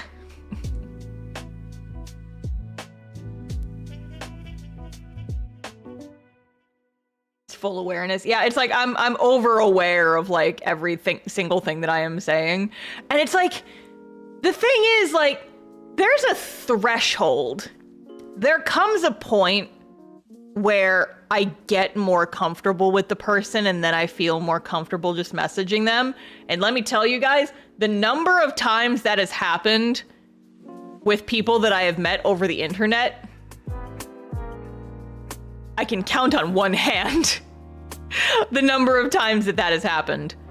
And it's, I can't remember if I've talked about this on stream before. Maybe I have, maybe I haven't. But because what happens is I feel like the anxiety fully and 100% comes from people I communicate with solely over text. With people that I talk to in real life, like people that I've actually met in person, the anxiety just fucking disappears immediately. As soon as I am actually talking to someone in person, I'm just like so chill, so normal, so casual. I can have a conversation with literally anybody. You ask me to text someone, and it takes me at least 4 hours to work my way up to it. And it's like, I can acknowledge this about myself. I acknowledge that that's frustrating, and I acknowledge that it's silly, but I feel like it's mostly because you can't really control how you talk and how other people read your messages when you're typing through text. But at the same time, I also like text because it lets you kind of like think about stuff a little more, but then you tend to overthink about it, and it's just a mess, and communication is messy, and people are messy, and I hate it, and it's just, getting to know new people is so awkward, and I'm just like, I want to meet new people and make new friends so fucking bad. Why am I a nightmare disaster person? You know? And I'm trying really hard to be nice to myself. I'm trying to be like, hey, you're not a disaster person, you're just shy. So many other people are like you. But it's just like, I get very in my own head about it. But yeah, it's a lot. What if I use the wrong emoji? Yeah, it's just like, I have to use the exact right combination of emojis to come off as so chill and casual, and not the emoji that will make, it's like, chat, what emoji do I send this person? It's like, what are the forbidden emojis? I don't know. How do I talk to people? And then it's like, okay, so this one I can acknowledge is irrational. And whenever I hear my brain do this, I know it's irrational. And so I can usually talk myself out of it. But it's like, whenever someone doesn't, okay, say for example, I'm having a Discord conversation with somebody. I'm like on Discord and we're texting back and forth.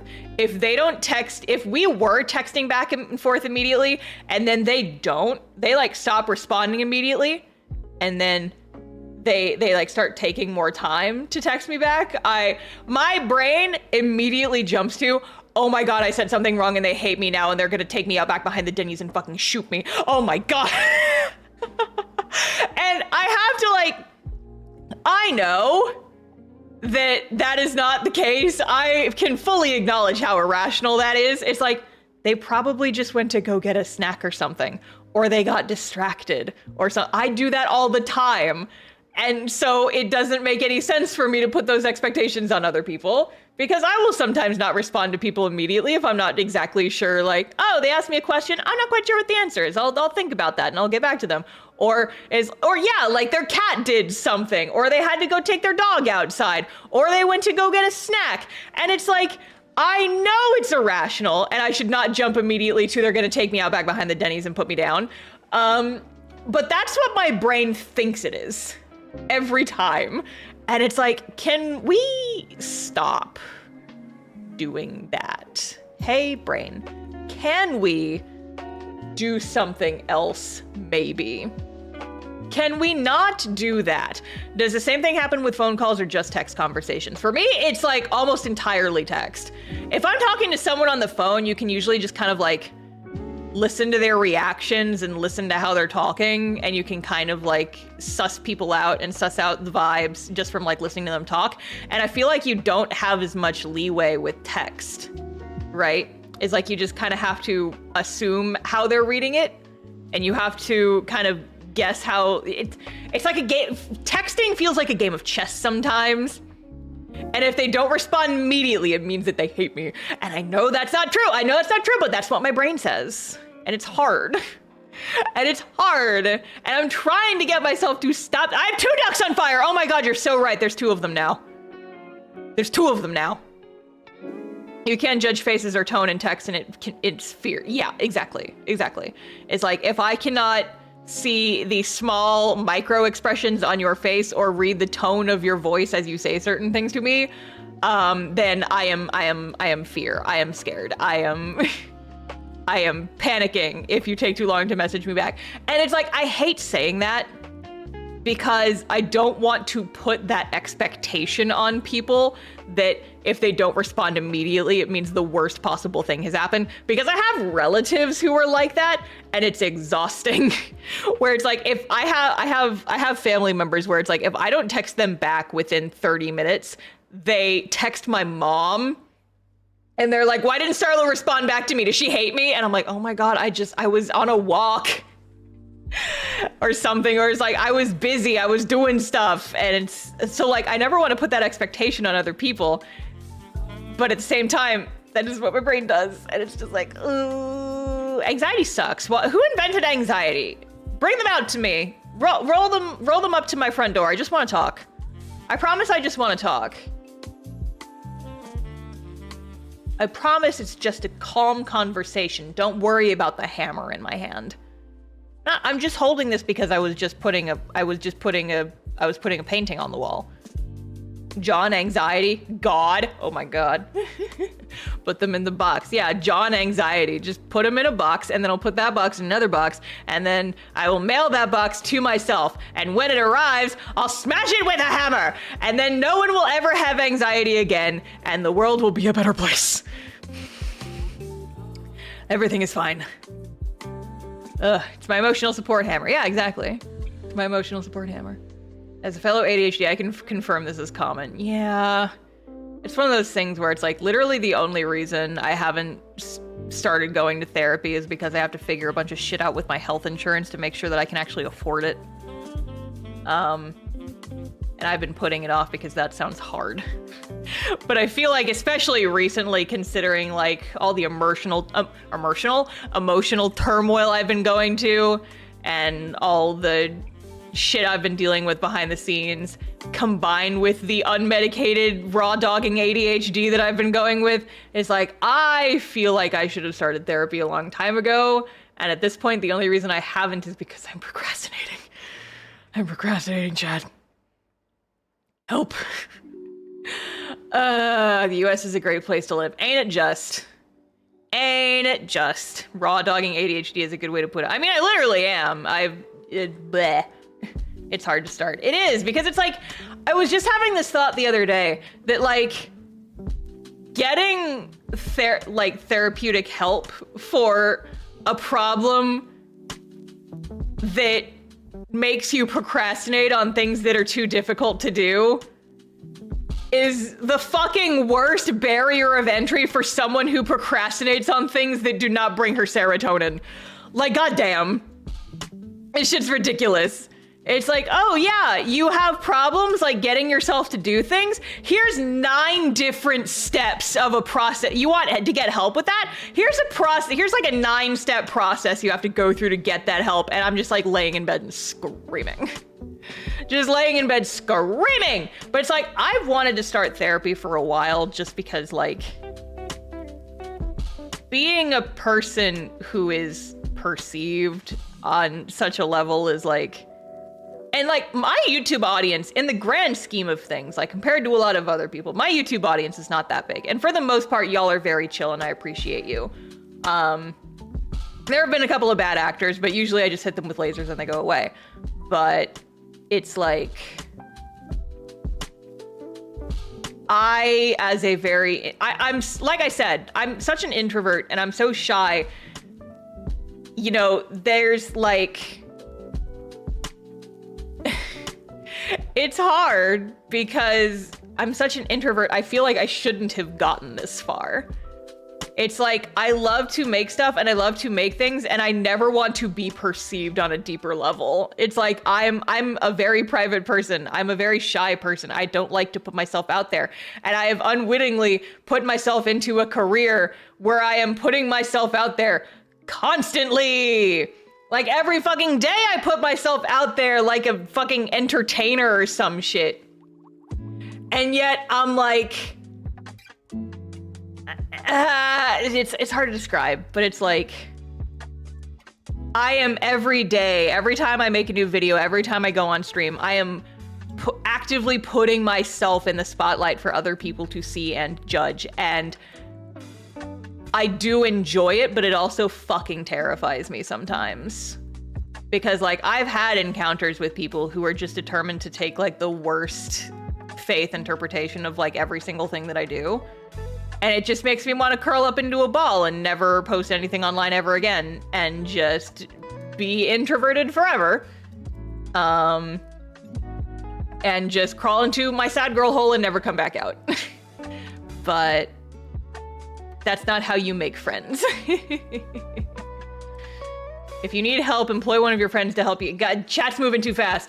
Employ one of your friends to help you get this done. Someone to nag you in the way that works for both of you to at least get the phone call made. Yeah, I feel like I do need to do. Is that a gay pride duck that just zoomed past? Hold on. Where did it go? I saw it. Where's that fucking gay duck? I saw it. I saw it. Where did it go? Sorry, this is important. Where's that? You. Yes! Happy Pride Month, everybody! This duck is gay! Happy Pride Month, everybody!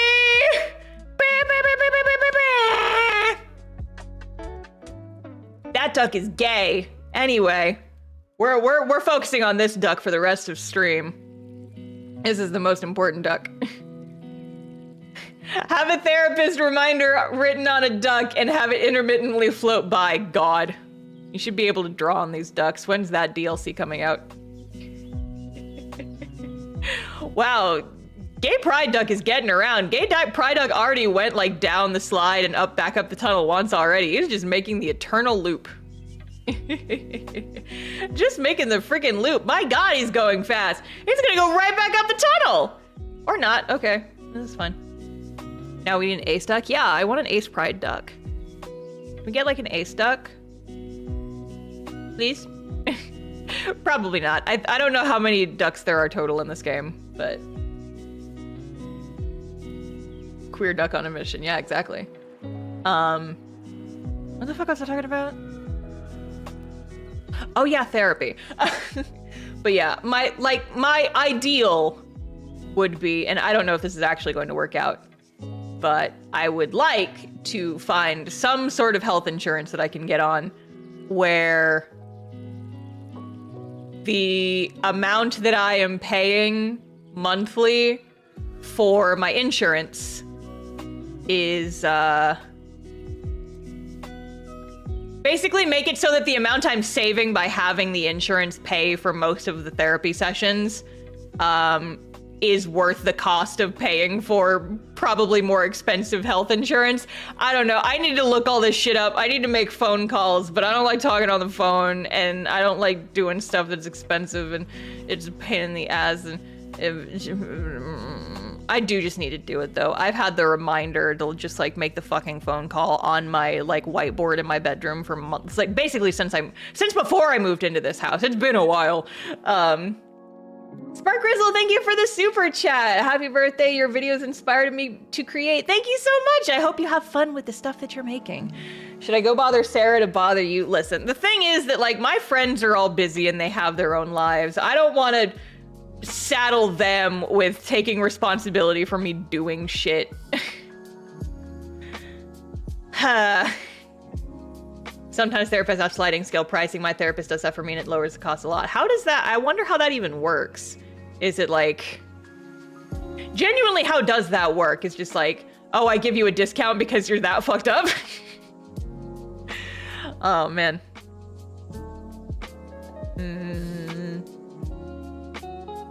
You're a part of their lives. I mean, yeah, but it's just like, I don't know.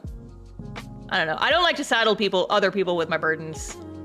It's just a thing about me is I like to do my own stuff. It's based on your income. Oh, I'm fucked.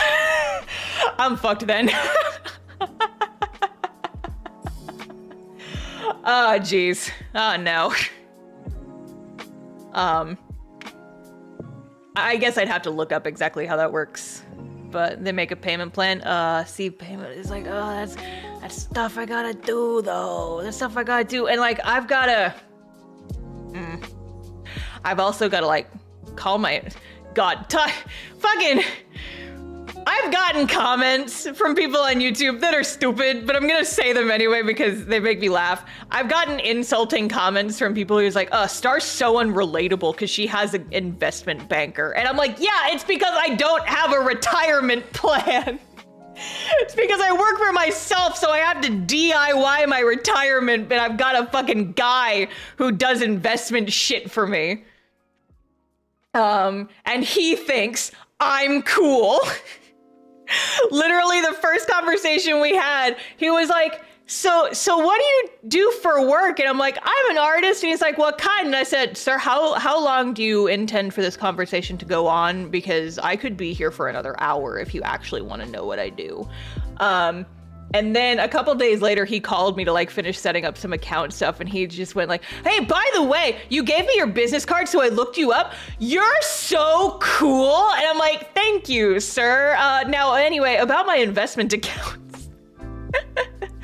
Smart financials. I know, apparently just the mere concept of just like, you know, doing stuff with money makes me unrelatable to 14-year-olds who are being bitchy in my YouTube comments. But anyway, like I said, it was a stupid comment, so I deleted it immediately. But anyway, I mean, it is true though. The whole reason I have it is because, you know, I'm a artist and a YouTuber. I don't have a 401k through my work.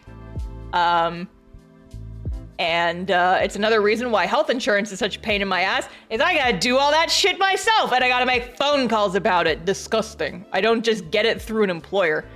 It's dumb shit. And I'm like, God damn it. Like, I was literally talking to a waitress at a restaurant yesterday, because we went out to eat for my birthday. I was saying, yeah, well, like today is I set my own hours so I can like I can do my own stuff. And she's like, God, that sounds like the dream. Like being able to make your own hours and just kind of like do whatever you want. I'm like, on the one hand, it is. On the other hand, the sheer amount of other bullshit that you have inevitably saddled yourself with by being self-employed is fucking ridiculous. I have to do my own healthcare. I have to do my own taxes. And if I don't want to do it, I have to pay somebody else to do it for me. And then that's more money dollars that are just flying out of my wallet. And do you guys know that if you are self-employed, 30% of your income goes to the government? 30%! As a baseline!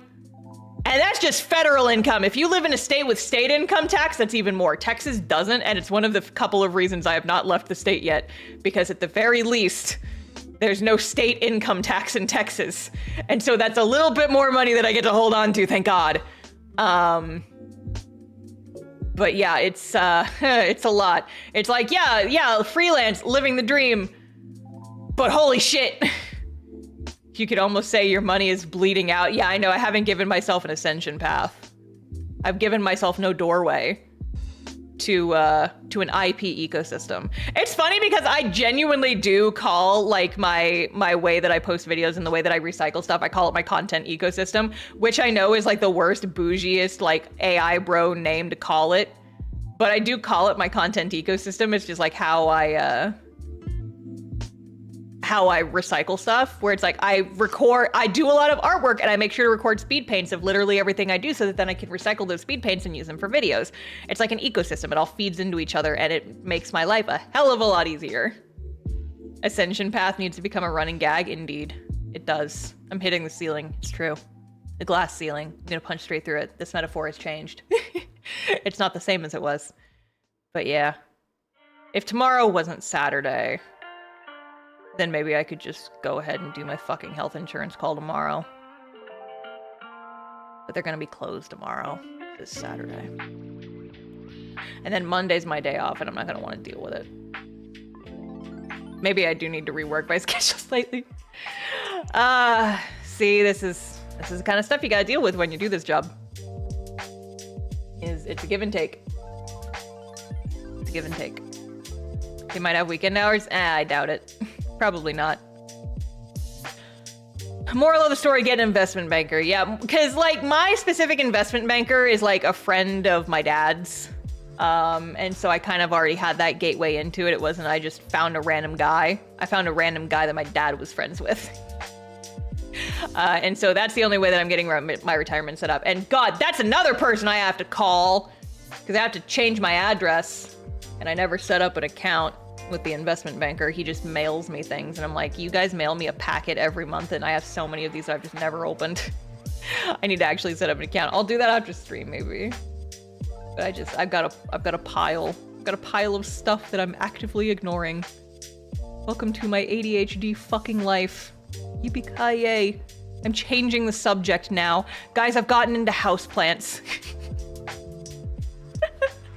I don't think I've talked about this on stream yet, but guys, I have gotten into keeping houseplants. This is a new thing. This is a new development. This is a new thing. And if you guys remind me on Discord later, I will post pictures of my plants. But I can't remember exactly what made me fall. Honestly, I think it was Jinx's fault. I think that's what it was. I think it was in no small part her fault. She literally has like 4 plants. Oh, Sly, I have more than 4 plants now. I have several more than 4. But yeah, like I kind of wanted to get into keeping plants.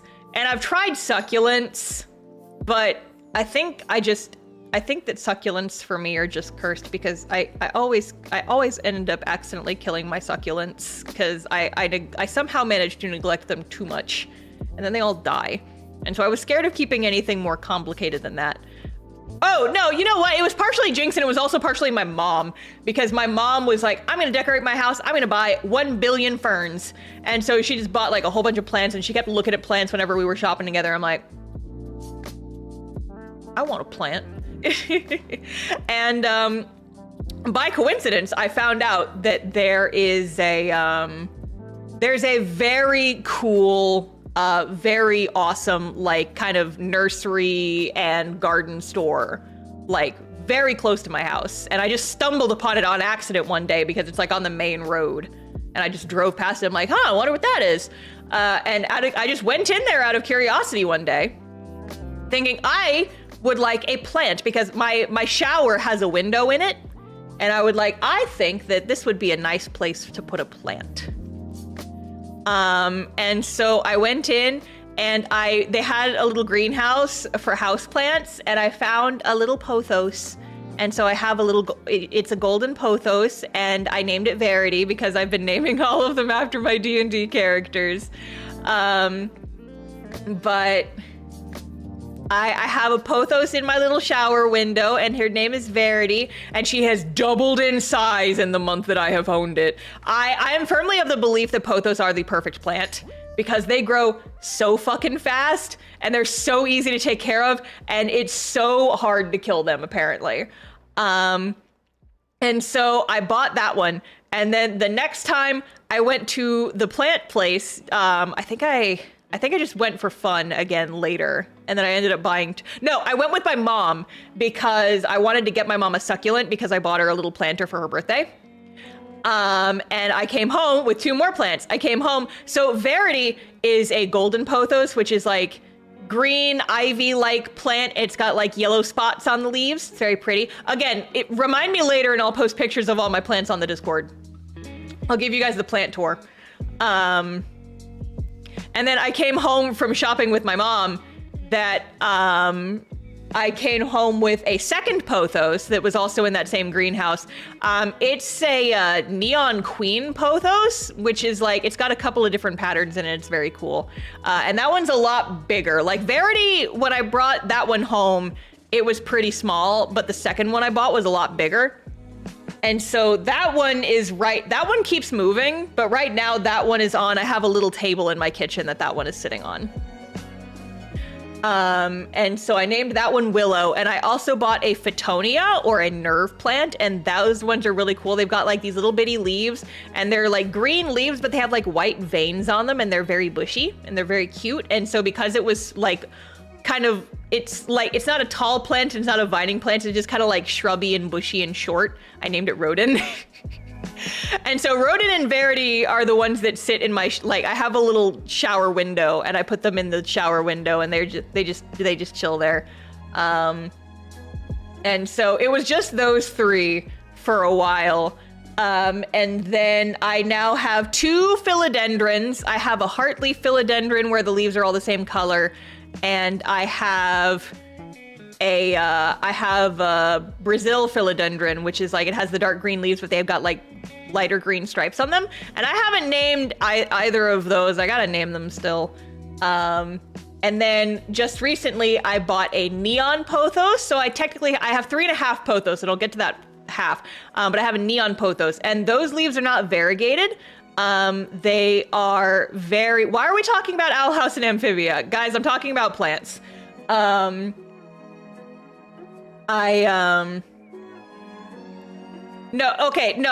plant is not named after Willow from the Owl House. Willow is a human name that people can have, and it's the name of one of my D&D characters. It's not who the plant is named after. It's named after Willow Amberlight, my precious darling. And I've never watched Amphibia, so I don't know why we're talking about that in chat. Yeah, it's also a tree. But yeah, so then I also bought a neon pothos. The leaves are like this very bright green, and it's very pretty. And that one's just on the countertop in my bathroom for right now. I might have to move it if the cats ever show interest in it, but right now they haven't. What is happening? What is happening up there? What is happening up there? Hello? Fireman duck? They spewing water? Is that what was that? Oh, oh. Kawaii ducky desu. Yeah, he's spraying water. Oh my gosh, wait. Oh my gosh, they're feuding. Toxic yaoi. Anyway.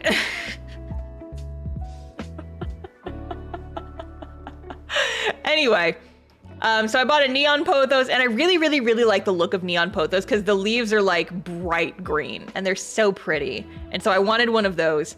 And then I also have a snake plant, which they're technically succulents, but they can get pretty big. And I'd wanted one of those for a while because they apparently grow extremely slow because they are succulents, but also they're apparently really, really good for the air, like for air quality. And one of the biggest reasons I wanted to get into houseplants was to, like, you know, improve the quality of the air inside my house.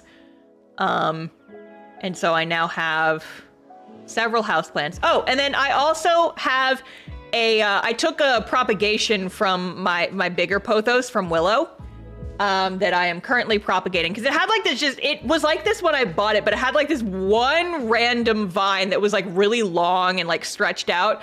And so I chopped it off, and I'm trying to propagate it and grow a new one. And I already told my brother he could have it. But I just have it sitting in water in a sunny window right now. And so it's slowly but surely propagating. Whoa, look at that one. He's the void. That's a void duck. Look at him. Wow. The phantasmal duck. Amazing. Incredible.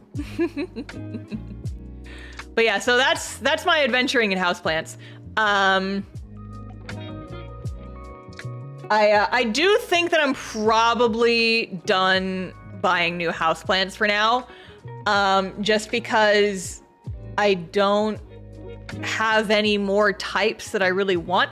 I'm very picky with houseplants. There's not a lot of houseplants that I look at it and say like, wow, I like how that looks. I want that in my house. I'm very picky about my houseplants. I really like pothos. I really like specifically vining plants. But even amongst vining plants, I'm picky. I was talking about this on Blue Sky a couple days ago. But I don't understand the fervor over monsteras. It's like, yeah, the leaves are cool, but they're so fucking big. They get so big. It just feels like they'd be hard to find a place for. And I don't know, it's like, I don't even know if I have a good place in this house for a big ass monstera. And it's like, I've seen other plants at like the hardware store and at the little plant store that I go to. But it's just like, there's so few that I actually like. And now at this point, I think that I have gotten all of the plants that I really wanted. And so now it's like, I have no further desire for plants. It's like the exact same thing that happened to me with art supplies, is that like, I go to art supply stores and I look around, but I feel like I have purchased every art supply that I could possibly want. And so it's like, okay, I think I'm good on art supplies now. I'm not gonna buy any more art supplies anymore, because I think I'm done. I think I'm good. I want for nothing at this point. And so I've kind of hit that wall with plants as well. And so it's like, yeah, I got all the houseplants that I wanted. There aren't really any other like types. It's like, there are other houseplants that I do not have. But I am okay with not having any more houseplants because I feel like I have enough houseplants now and there's no more that I really want. So I'm good. Outdoor plants, yes, well, that is an entirely separate story. So my brother has been very into like growing trees and gardening and like he's trying to grow his own produce and growing his own herbs and stuff. He's been into that kind of stuff for a while. But he and his girlfriend live in an apartment with a little balcony. And so I told him when I moved into this new house, my old house was on a hill. And so the backyard was kind of on a slant and it was hard to do anything with because it was kind of awkwardly shaped. And it was just, I just hated being out there in the old house. But the new house, I can see my entire backyard from my back window. And so I feel like I really want to make it look pretty and nice. But also I think it would be cool to have some garden stuff. And so what I want to do, my backyard at the new place is very easy. It's just like a little rectangle. And it's honestly not huge, but it's like big enough that I can do some landscaping back there. And so what I want to do is I want to do like a 3-foot border around the entire border of my backyard. And I want to like grow a bunch of flowers and like trees and stuff back there. Cause there's no trees in my backyard right now. And it's kind of sad. I have trees in my front yard, but I want some trees in my backyard as well. And so I want to grow some trees back there and I want flower beds just along the entire border of my backyard. And then my brother wants to do some raised garden beds to grow like vegetables and stuff. And he wants to do something he's calling an herb spiral. And I'm like, okay, Junji Ito, the gardener, sure, whatever. And he tried to talk me into getting a pond like a fish pond in my backyard, and I'm like, brother, that sounds like too much maintenance. That sounds like too much maintenance. I don't want to deal with that. But yeah, I would love just like a bunch of flowers. And I took my brother to the garden store yesterday, and we were talking, we were thinking, and we were planning. And so we're not going to be making any big moves until fall because it's too goddamn hot. But my brother was like, you could get a pond. And I'm like, I could. And then all of the outdoor cats that my neighbor has are going to eat them immediately. The garden store the garden store nearby also has like stuff for ponds, and they have like imported koi that you can buy. And my brother and I were looking at them. I knew koi were expensive, but holy fuck. It's like $1,000 per fish. If you buy a koi fish. My God. So, yeah, we're not doing a koi pond. I mean, I wasn't planning on doing a pond anyway. That's too much work. I can't deal with that. And then I can't deal with having critters eat my fish, because yeah, $1,000 per koi. Yeah, very expensive kitty snack for all the neighborhood cats that keep showing up on my back porch. That I know belong to my neighbors because they have a little collar on them. I know they're not strays, but they keep coming and trying to do Romeo and Juliet shit with my girls. But anyway. It's only the super big ones that are expensive. Yeah, I mean, they had smaller ones, but they definitely did also have some, like, special imported Japanese koi. $1,000. And these were big fish. They were, like, a foot long. But still, it's... oof. Koi fish. I do like fish, and I do keep thinking that I would enjoy having an aquarium. I think that would be nice. My problem is that aquariums are kind of noisy, and I don't like that they'd be making noise. I can barely tolerate my refrigerator, and it makes like an obnoxious humming noise. I don't think I would want an aquarium that's like always bubbling. If I could get an aquarium that would not require a filter, that would be one thing. But I don't know if that exists. I don't know if that is a thing that you can actually do. Aquariums take so much maintenance, way more than houseplants. Yeah, and they make noise. They need maintenance and they make noise, and I'm just like, those are two things that I do not enjoy. So as much as I would love the idea of an aquarium, I don't think I would ever actually get an aquarium. Unless I could get like one of those self-sustaining ones that doesn't require a filter, it just has plants and stuff. But also cats. Yeah, also cats. That's also a big thing. For the most part, they've been leaving my houseplants alone, thankfully. Mostly because most of my houseplants are on shelves where they can't reach. I've installed a lot of shelves in my new house. Just mostly for decorations, but also so I can put my houseplants up there and my cats can't get to them. But Milo did get into my one little misfit plant. So I actually do have one more plant that I didn't mention, and it's because I keep forgetting that I have it. Because I didn't buy it, I was gifted it. I was looking for stuff to do around town now that I live a little bit like closer to actual civilization. I was like, I moved here so I could do more community stuff. Let's look up some community stuff. And so I saw, I looked up like some local events that like some of the local libraries were putting on. And one of the local libraries near me, recently did a, what's the word I'm looking for? They recently did like a plant swap. So you could bring in like bags of seeds or cuttings, propagations from your plants, and you could like trade them with other people. And I thought, oh, that'd be cool. And so I went and I didn't trade a plant, but I traded some gardening supplies that my brother had kind of saddled me with that I didn't want. And so I was able to take home a little baby spider plant. And then I left it on the kitchen counter, and Milo ate it. Milo ate it. And so here's a fun thing for you guys. So spider plants are one of those plants that are safe for cats to eat. It is perfectly okay. There's not like any harmful things in spider plants. Spider plants are one of the few house plants that cats can eat without any problems. However, spider plants do have a chemical in them that is a mild hallucinogen. You'll never guess how I found out that Milo got into the spider plant. I was sitting in bed, I was journaling, and Milo comes speeding into my bedroom, jumps on my bed, starts running in circles, and she is literally hissing and spitting at her own tail. She's acting like a crazy cat. And I was like, Milo, what the fuck has gotten into you?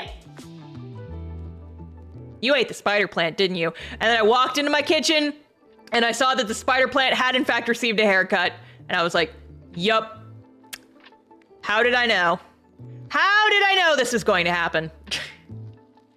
So I put the spider plant up on a higher shelf now, and it honestly has been struggling. I think I need to repot it because I still have it in just like the random nursery pot that I got it in.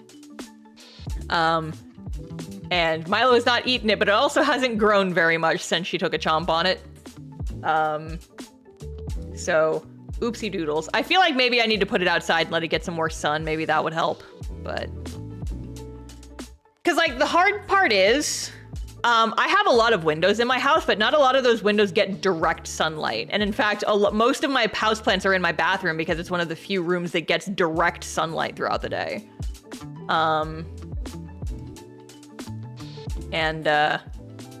So I've had to stick with, like, plants that can tolerate lower light, because I don't have a lot of direct sunlight in most of my windows. But yeah.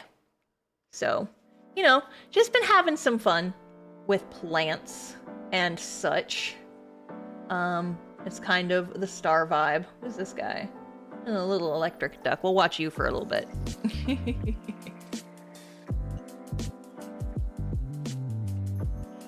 But yeah, so that, like I said, remind me on Discord later and I will post pictures of the houseplants. I think that the very first one I brought home, Verity, my little pothos, I'm pretty sure that one is my favorite just because it lives in my shower.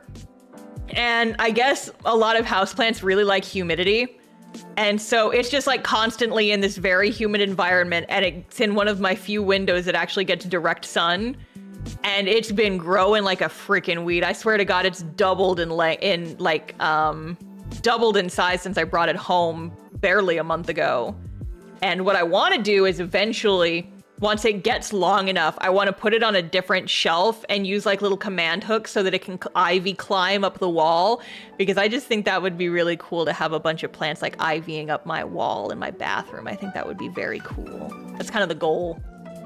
But kind of what I'm discovering that I like about keeping houseplants is that it's a hobby that does not require a lot of active input. It's like, you know, I water them once a week and I stare at them. And it's like, it's a new hobby and you get to see them, you watch them grow and you watch them develop new leaves and stuff, but you don't actually actively have to do too much to them. And I feel like that's a great hobby for me, person who is super duper busy all the time.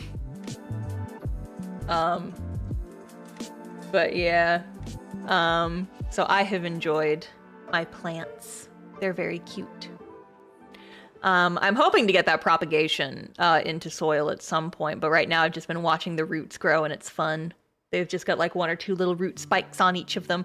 I'm thinking I actually have two of them, but one of them doesn't have any leaves. But it is still like, it's just like a little chunk. It's a little section of the stem that had no leaves on it. And I cut it up and I put it in water anyway, just to see what would happen. And it did eventually start growing roots itself. So I'm thinking I might keep one of them for myself and have a little baby. And then I do want to give one to my brother because he expressed interest in having a little pothos. And I also just think it's cool, the idea of like, I can take a cutting from one of my own plants and I can give it to a friend. And it's like, I'm giving you this child. This is my child. My own plant made this. And now it's your plant. It's a little baby and you get to have it and you get to grow it. There's something cute about that, I think, that I enjoy and I appreciate. It's like, oh, plants, they're babies. And so it's like, I want to keep an eye out on when the library is doing another plant swap, because I think that if I knew about it far enough in advance, maybe I could make a couple of other propagations. I could trim a couple of leaves and I could make a few new propagations. If I know about it like a month in advance, I can make sure that the roots have grown in nice and thick. And I don't know, I'm having fun. It's just like a fun, relaxing little hobby, and it doesn't require a whole lot of constant input. The gift of growth. Yeah, exactly. I want to start doing more stuff at my library. They had a couple of like art meetups, and I want to start going to writers groups too. For like, you know, because I do writing stuff, and I think like going to some writing groups would be fun. There's a couple around town, and I need to actually like go to them. Whoa! Okay, let's just do a hit and run. That's cool. That's fine. It's normal.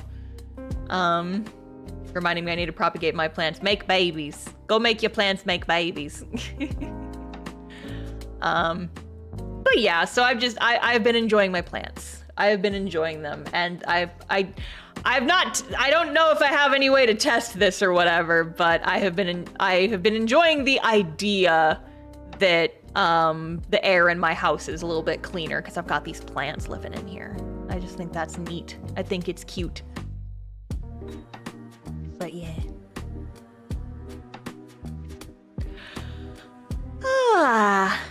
Everybody's saying happy birthday. Thank you. I'm slightly older now. I am older than I was yesterday. Wowie zowie. And the day before that. Incredible. I've never been a person who has like a big focus on birthdays. You know, I like them in concept, but I've never been like a big party person in general. And so usually it's just whenever I have my birthday, it's just like a little get together with like family. I haven't done stuff with friends on my birthday in a couple of years now, but you know, folks will text me, folks will be nice. Like my friends always leave nice messages for me on Discord and stuff. Have you been getting crazy rain this week? We haven't. My parents got crazy rain, and then like other towns near us have gotten crazy rain. We haven't gotten hardly any rain. And it was supposed to rain like this entire week, and it like drizzled once. And I'm so mad because water my hydrangeas, damn it. That's another plant I didn't talk about. One of my outdoor plants, I bought some hydrangeas and I planted them, and they haven't fully died yet. Most of the flowers shriveled up and fell off because I forgot to water it before I went to Momocon. But it's starting to have new flowers on it, and the plant's not dead yet. It has not shriveled up. And I'm extremely excited because I tried planting hydrangeas at my old house and they shriveled up immediately. But I have hydrangeas now at my new house, and I love hydrangeas, so I'm hoping they will grow well because I love hydrangeas. They're genuinely one of my favorite flowers. Look at all my ducks. You have so many ducks now. And a flamingo who's cock blocking the slide. Rude. Hydrangeas are your favorite. They're one of them. I have several favorites, but hydrangeas are definitely up there. I got very into hydrangeas while I was living in Japan because those little sons of bitches are everywhere. Like during rainy season in like April through June, I would ride my bike to work every day, and there would just be like so many hydrangeas along the route. Ah, they're so pretty. I love them. Have you added stuff to change the hydrangea's color? I haven't, because the soil around here is apparently very alkaline, and that makes pink flowers. And so in order to make the flowers blue, you have to have the soil be mildly acidic. And one of the ways you can do that is by adding coffee grounds to the soil. But I don't drink coffee. And so I do not have a steady supply of coffee grounds that I can use, unfortunately. I feel like I just need to go to like a Starbucks or something and be like, hey, give me your coffee grounds. I don't want to drink. I want the coffee grounds. Give them to me. But I would like to do that at some point because I do like the blue hydrangeas. The color of the blue hydrangeas is very pretty. And so I would love my hydrangeas to be blue. We'll see if I can ever manage that. But yeah, I mean, I was talking to my brother and he said that it's a lot easier to make the soil more acidic than to make it more alkaline. So we just got to figure out how the way to do it. I was about to say, a lot of Starbucks have packets of used coffee grounds. I will bust in and steal them. I will steal them. Happy birthday, happy birthday. Thank you guys, thank you. I appreciate y'all joining me in my pool party. Let's follow a different duck around for a little bit. Which duck do we want to follow for a moment? Let's do... Here, I'll just... Yeah, I'm just gonna click into... Okay. Ooh, look at this one. This reminds me of a Daffy Duck bath toy I had as a child. Just like the black duck, like all black with the orange beak. Looks like a Daffy Duck. Doesn't have the ring around his neck though, but whatever. You ask a local coffee place, they'll probably oblige. Yeah, there's more like little cafes and stuff around here, and I feel like I want to start being one of those people that goes and works in cafes, but I gotta find a good one. I gotta find one that has the vibes I'm looking for. Maybe that can be like, because Sundays are my writing days, but if I go to a cafe on a Sunday, it's gonna be crowded. Ugh, I don't know. Maybe maybe I do need to rework my schedule slightly, but also I need to like find a cafe that's within a reasonable distance of me that I am comfortable going to and just hanging out and like bringing my tablet or something. I don't know. I keep thinking that I want to be one of those people that like goes to a cafe or goes to a bookstore and just like sits and writes and works on stuff. Just be a regular, have like a tasty drink. But I gotta actually, you know, get out of my shell and go places. But yeah. What else do I have on my list? Oh, this was a thing. So it's completely changing topic back to something that we talked about earlier. So like I said, I'm writing that novel. I've got that story that I'm working on, the Lapis novel, the Azure novel, as I've been calling it. Azure Mirage is the title. I'm going to be having some more videos done about it soon. But I've been posting a lot of sketchbook spreads, and I've been posting a lot about it on Patreon. Also, I'll go ahead and talk about this now. I used to post a lot of my sketchbook pages publicly, but I've kind of stopped doing it for a couple of different reasons. The main reason, the most prevalent reason, is because I wanted to give patrons something more to enjoy that was a little bit special to them. And so, you know, I occasionally post some stuff publicly still. But most of my sketchbook spreads I've decided I'm going to be keeping behind a paywall. I'll keep them up on Patreon, and like, you know, once a week or so I'll post like a big dump of all my sketchbook pages. Mostly I did it because I wanted patrons to have a little something special. But another reason was just because like some people were being dicks about my sketchbook pages. And so I'm like, okay, well then you don't get to see them anymore then. And on the one hand, that does kind of bum me out, but on the other hand, patrons have been very cool and very like excited whenever I post new stuff. But I did just kind of want to open the floor to, while I'm here on stream, if folks are curious, I am willing to take questions about the novel, just for the rest of stream, kind of, if folks are like questions. Just casual, chill. I'm not going to give out like spoilers or anything. But I know that people will sometimes ask questions on stream, but I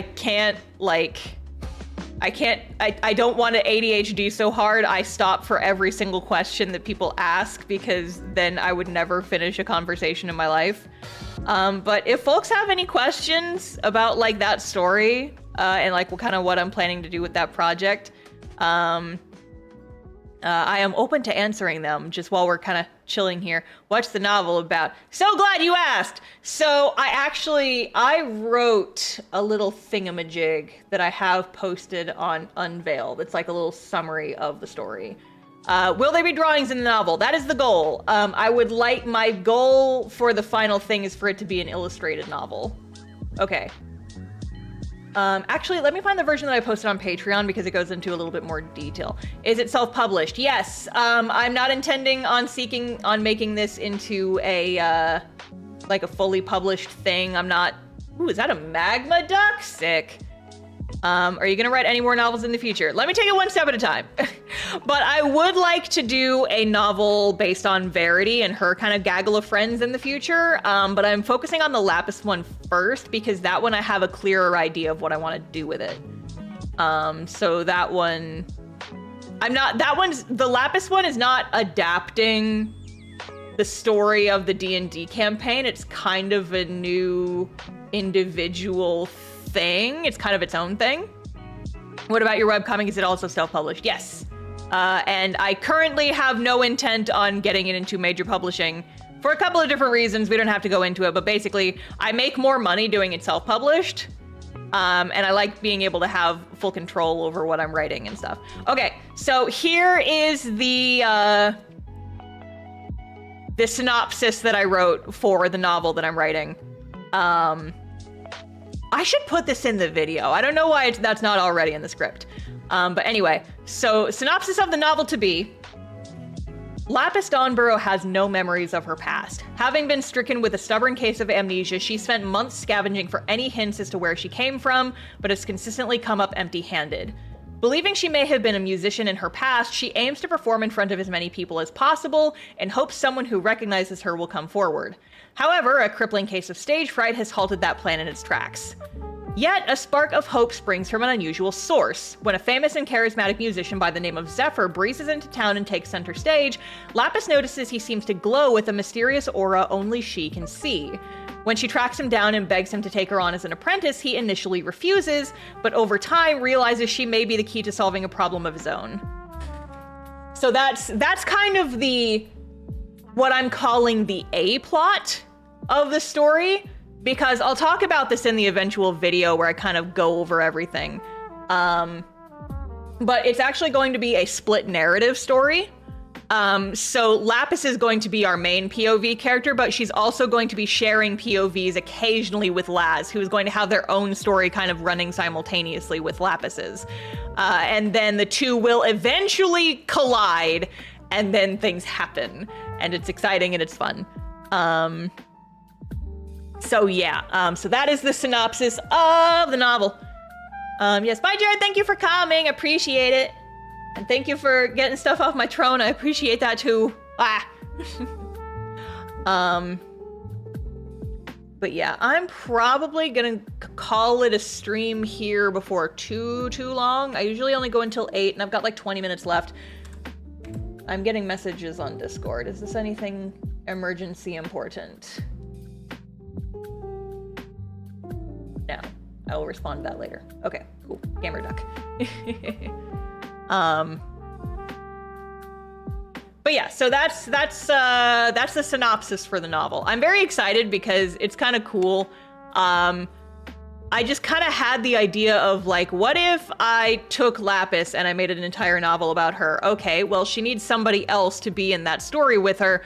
There needs to be some other characters, but I don't feel comfortable using other people's characters in this story because I feel like I'm not confident with using characters that aren't my own. And so I'm like, well, what if I just use some of my other characters? What if I put Zephyr in there? Because he's kind of got a similar backstory. He's like he has like some similar stuff going on in his backstory that could be fun. And then I was like, oh my God, wait, that's perfect actually. And just the way that it has come together so quickly is so exciting. And the outlines coming together. I've been stuck on a couple of things that I've been trying to work on in regards to like, I'm trying to work out my villain and like exactly what her motivation is and what her powers are and stuff. And she's pretty similar to the villain that was in the original like D&D campaign, but I had to change a lot just because of how the magic system differs from between like D&D and stuff. Because like, the villain in the original campaign was an archfey, but there's no fae in this universe, and so I already had to change a pretty big aspect of her character. And then at that point, it's like, okay, well, I might as well just make an entirely new character at this point. And so I'm still in the process of trying to figure out my villain exactly. And I have a lot of like good points to work off with her, but I still haven't like figured out everything yet. And so I'm working on it. I think part of it is just that I do in general struggle with villains. I find it a lot harder to get into their headspace.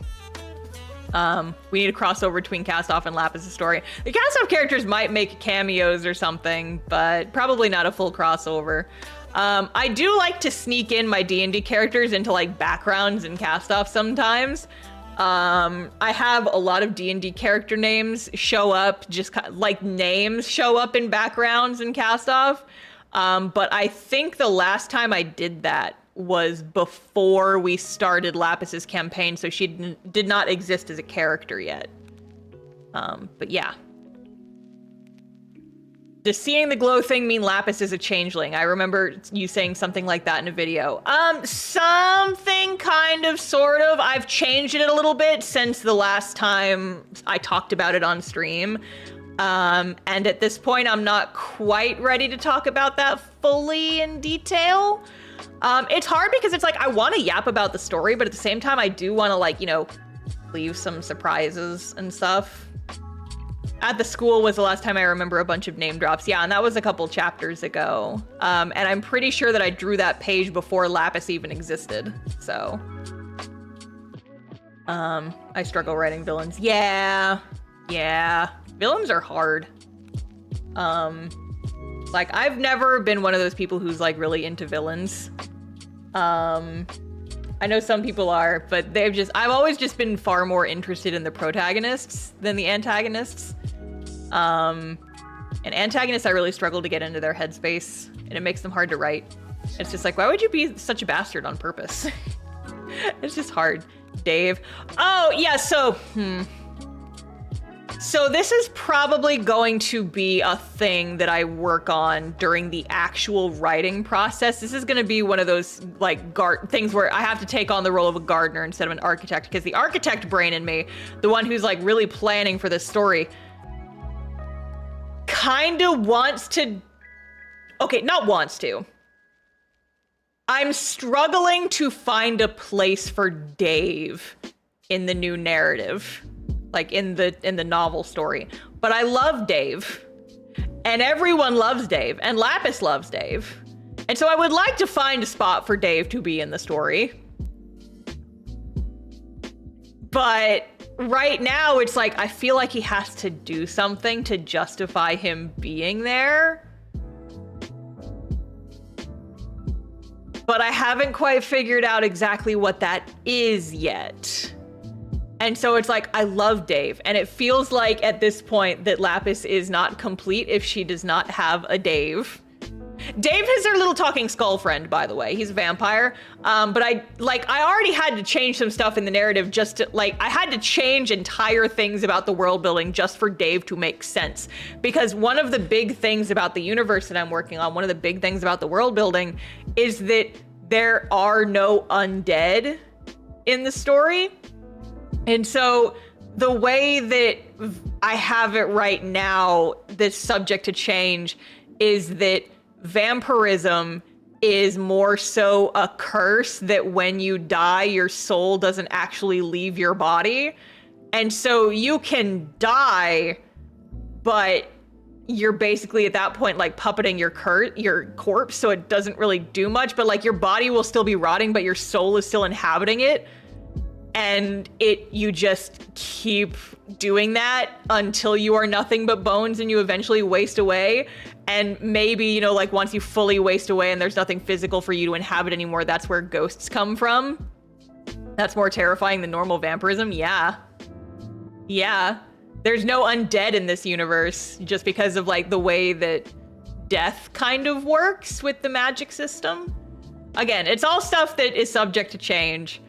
But I like the idea of Dave just being this little skull, and he talks, and he's just a little guy, and Lapis feels bad for him, and so she steals him from like a circus of curiosities or something. And he's just her little buddy that she carries around. And I like the idea of having a Dave, because I like the idea of just having like a cute little mascot character. But also I feel like he's got to justify being in the story somehow. So I got to figure out something I'm actually going to do with him. We'll see. We'll see. How did the black and white polka dot get inside the flamingo ring? It's been like that. I think when the flamingo fell off into the pool, it just captured it. And then it's been there ever since. Oh, okay. Yeah, here's my entryway to talk about these shenanigans. Have you listened to Epic the Musical? Patrons know the answer to that question because they have seen my sketchbook spreads with all of my Epic the Musical references. So here's the thing. Here's the thing about Epic the Musical. If you're not familiar, I'll give you like a little brief rundown. It's basically someone took the story of the Odyssey and made it into a musical. And they released the songs over the last couple of years. And I had heard some of the songs. I've had like a couple of songs from Epic on my playlist for a while. And just because like I saw like little snippets of animatics on TikTok, or I saw a couple of the creators' videos with like I've heard like snippets of songs, but there were a couple songs that I've had for like in my playlist for a while. The biggest one that there's like two big ones that I can think of off the top of my head. One of them is Just a Man, which is from like the first album. And Just a Man is a Sage song, and there is nothing you can do to change my mind about that. The animatic to Just a Man that I have in my head relating to Sage and the events of chapter 12 goes so fucking hard. And maybe one day I will actually do it, but for right now, it's just, you just have to imagine it. Cause like the second part of the song where it's like, but when does a comet become a meteor? When does a candle become a flame? When does a man become a monster? And I'm like, when does a comet become a meteor? Just have an image of the cast-off spell. When does a candle become a blaze? Ariana's whole shit. When does a man become a monster? Nico and Sage duking it out. Just, it goes so hard in my head, you guys. It goes so hard in my head. And then another one that I think I've had longer, that I've known about for longer. Which is, oh God, what's the song called? Open Arms. Open Arms. Is absolutely a song for Zara and another character who I'm not going to mention yet. But Zara is the Odysseus in that song, for the record. But I have had that song in my Zara playlist for so much longer than I have ever known anything about Epic. I was just like, oh, this is a cool song. Oh, this gives me feelings. And I can't talk about it. I can't talk about it. Ask me, okay, guys, here's your ultimatum. Ask me about the Open Arms animatic when chapter 15 starts. When chapter 15 of Cast Off is going, that's when I'll be able to talk about that animatic. But until then, I cannot talk about it. Chapter 15 is when I will be able to talk about that animatic more. Yeah, everybody write it down. Put it on your fucking calendars. But yeah, I have every fucking shot of that animatic in my head, and I listen to that song all the time, and I just think about it. I'm like, one of these days I'll be able to scream. One of these days I'll be able to scream. But it's not today. It's not today. I gotta finish scripting chapter 14 and then finish scripting chapter 15. Or now, Holly, no, I cannot talk about it. It is spoilers. It is spoilers. I am feeding you guys so well right now on the Patreon. You are getting so much out of me. You cannot egg me on for more. You cannot do it. But yeah, so related to Epic, is what happened was, about a month ago, I would say. I heard some other songs from the musical just kind of offhandedly, and I have no chapter 15 and I must scream. Yeah, basically. What was I talking about? Oh yeah, so like there was like another song from Epic that I heard, and I was like, oh, that's catchy. And then in my head I went, there's probably more bangers on this soundtrack, and I just haven't heard them because I haven't sat down and listened to the whole thing. And so about a month ago, I finally like sat and listened to the whole discography of the musical all the way through. And not every song is a hit for me. Some of them are kind of hit and miss.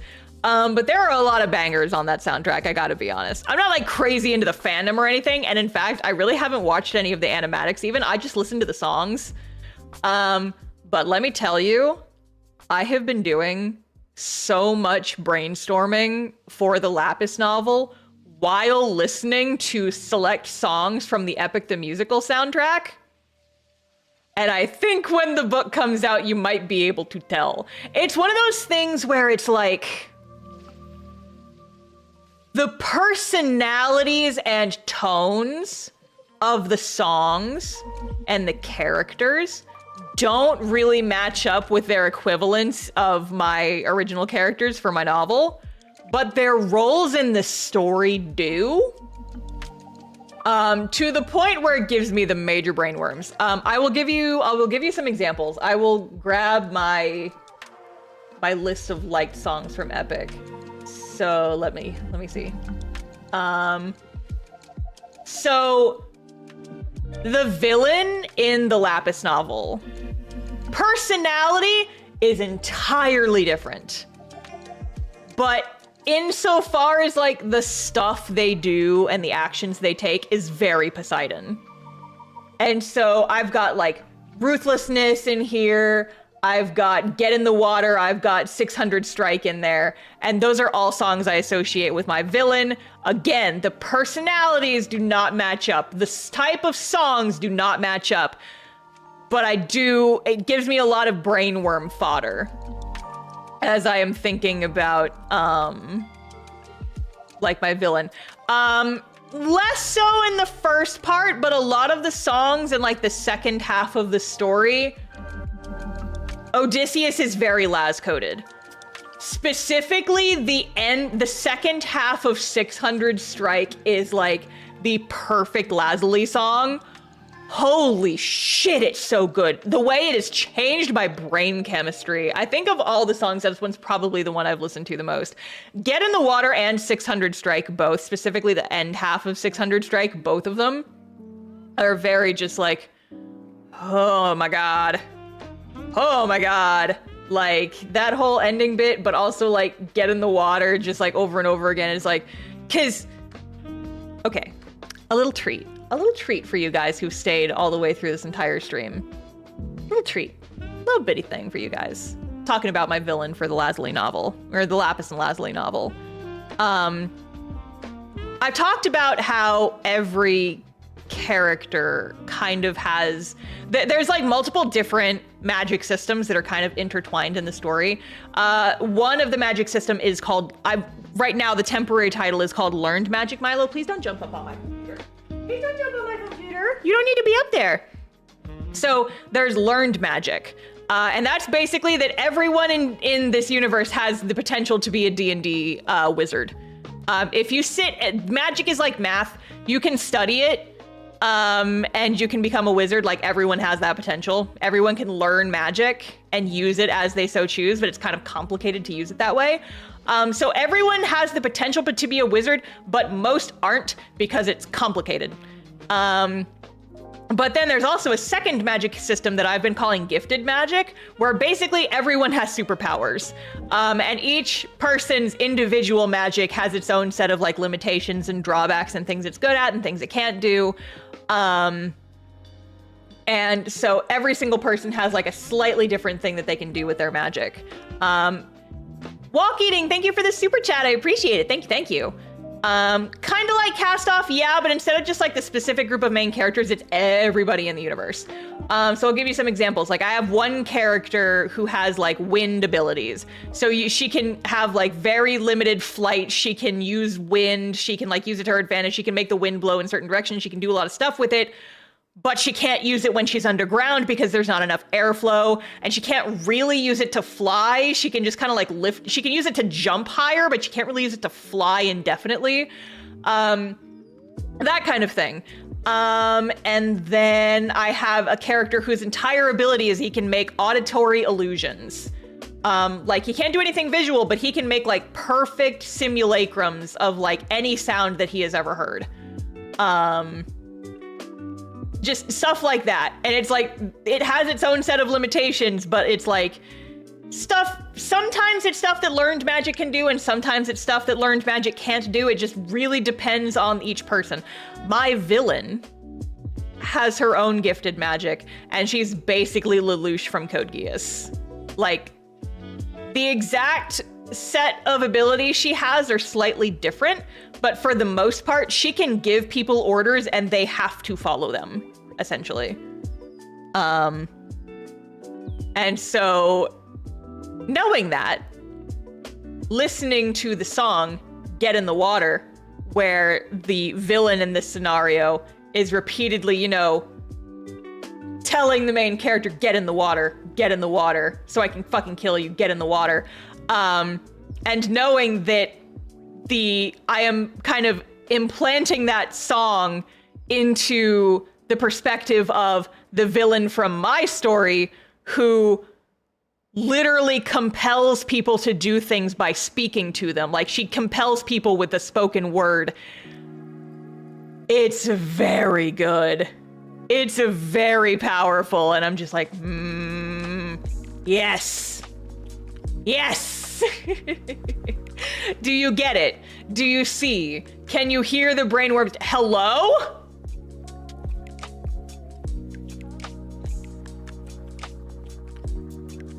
Okay. Anyway. Is she a queen? No. I don't think so. I don't think she is. Like I said, I'm still kind of working on it. I'm still kind of working on my villain. I'm untangling a lot of different stuff. We're working on it. Does she choose when the commands are followed? I'm going to answer that with another reference. This villain right now is kind of a mix between Lelouch from Code Geass and I think his name is Atlas from BioShock. And if you have played that game, that will mean something very specific to you. And that's all I'm gonna say. That's all I'm gonna say. I'm playing around with some BioShock-esque mechanics here. Because that game, the plot twist in that game is fucking incredible. And thank you kindly. Yeah, you know, just maybe, you know, there's specific ways that she compels you. Maybe. I feel like I shouldn't say anymore. I don't even know what BioShock is. It's a very good video game. It's a very good game. If you're not up for horror games, I would recommend watching a playthrough of it because it is a very good game. And the plot twist from that game is probably up there in my top 5 plot twists of any game that I've ever played. Like, the way I was fucking, as the teens say, shooketh. When I got to that twist in BioShock and you realized exactly what was going on, it's just like, oh, fuck. Oh my god. BioShock is one of those games where once the twist gets revealed, it makes you want to immediately go back and replay it so you can figure out exactly what was going on at any given moment. It's very cool. It's very cool. As a teen, we do say shooketh. Yeah. Hashtag shooketh and whatever. Look at all my ducks. Look at all of them. That one's on fire. Don't worry about it. Don't worry about the on fire ducks. It's fine. It's okay. Anyway, my voice is starting to hurt, and I would like to take a walk before the sun goes down. So I think I am going to go ahead and call it there for the day. But thank you guys for joining me at my pool party. I hope you guys enjoyed watching some ducks float around while I figured out how to stream again, because Lord knows I'm out of practice talking. I'm feeling a little bit better now that I've been doing it for a little bit, but I feel like the start of stream was a little bit rough. I'm out of practice talking. But hopefully more streams next week. I would like to do another Q&A stream next week, and then probably also maybe at some point doing a stream where I work on Mail Club stuff for next month. But if not, I will be posting my schedule on the Discord, and I will be making waiting rooms once I know when I want to do stuff and what I want to do. But until then, thank you guys for joining me. Thank you all for all the happy birthday wishes. We love you. Feel better. Get out of the sad girl hole. I am doing my absolute very best. Thank you guys. I do appreciate it. Like I said, I do feel better, like just having some company. So we're getting through it. The world is an uncaring beast at times, but we are getting through it. And I hope you guys all have a good rest of your day, evening, etc. I'm gonna go take a walk and eat more of my Tres Leches cake. But thank you guys for joining me. I appreciate it. I will see you guys next time, whenever that is. Fare thee well, friends. Goodbye!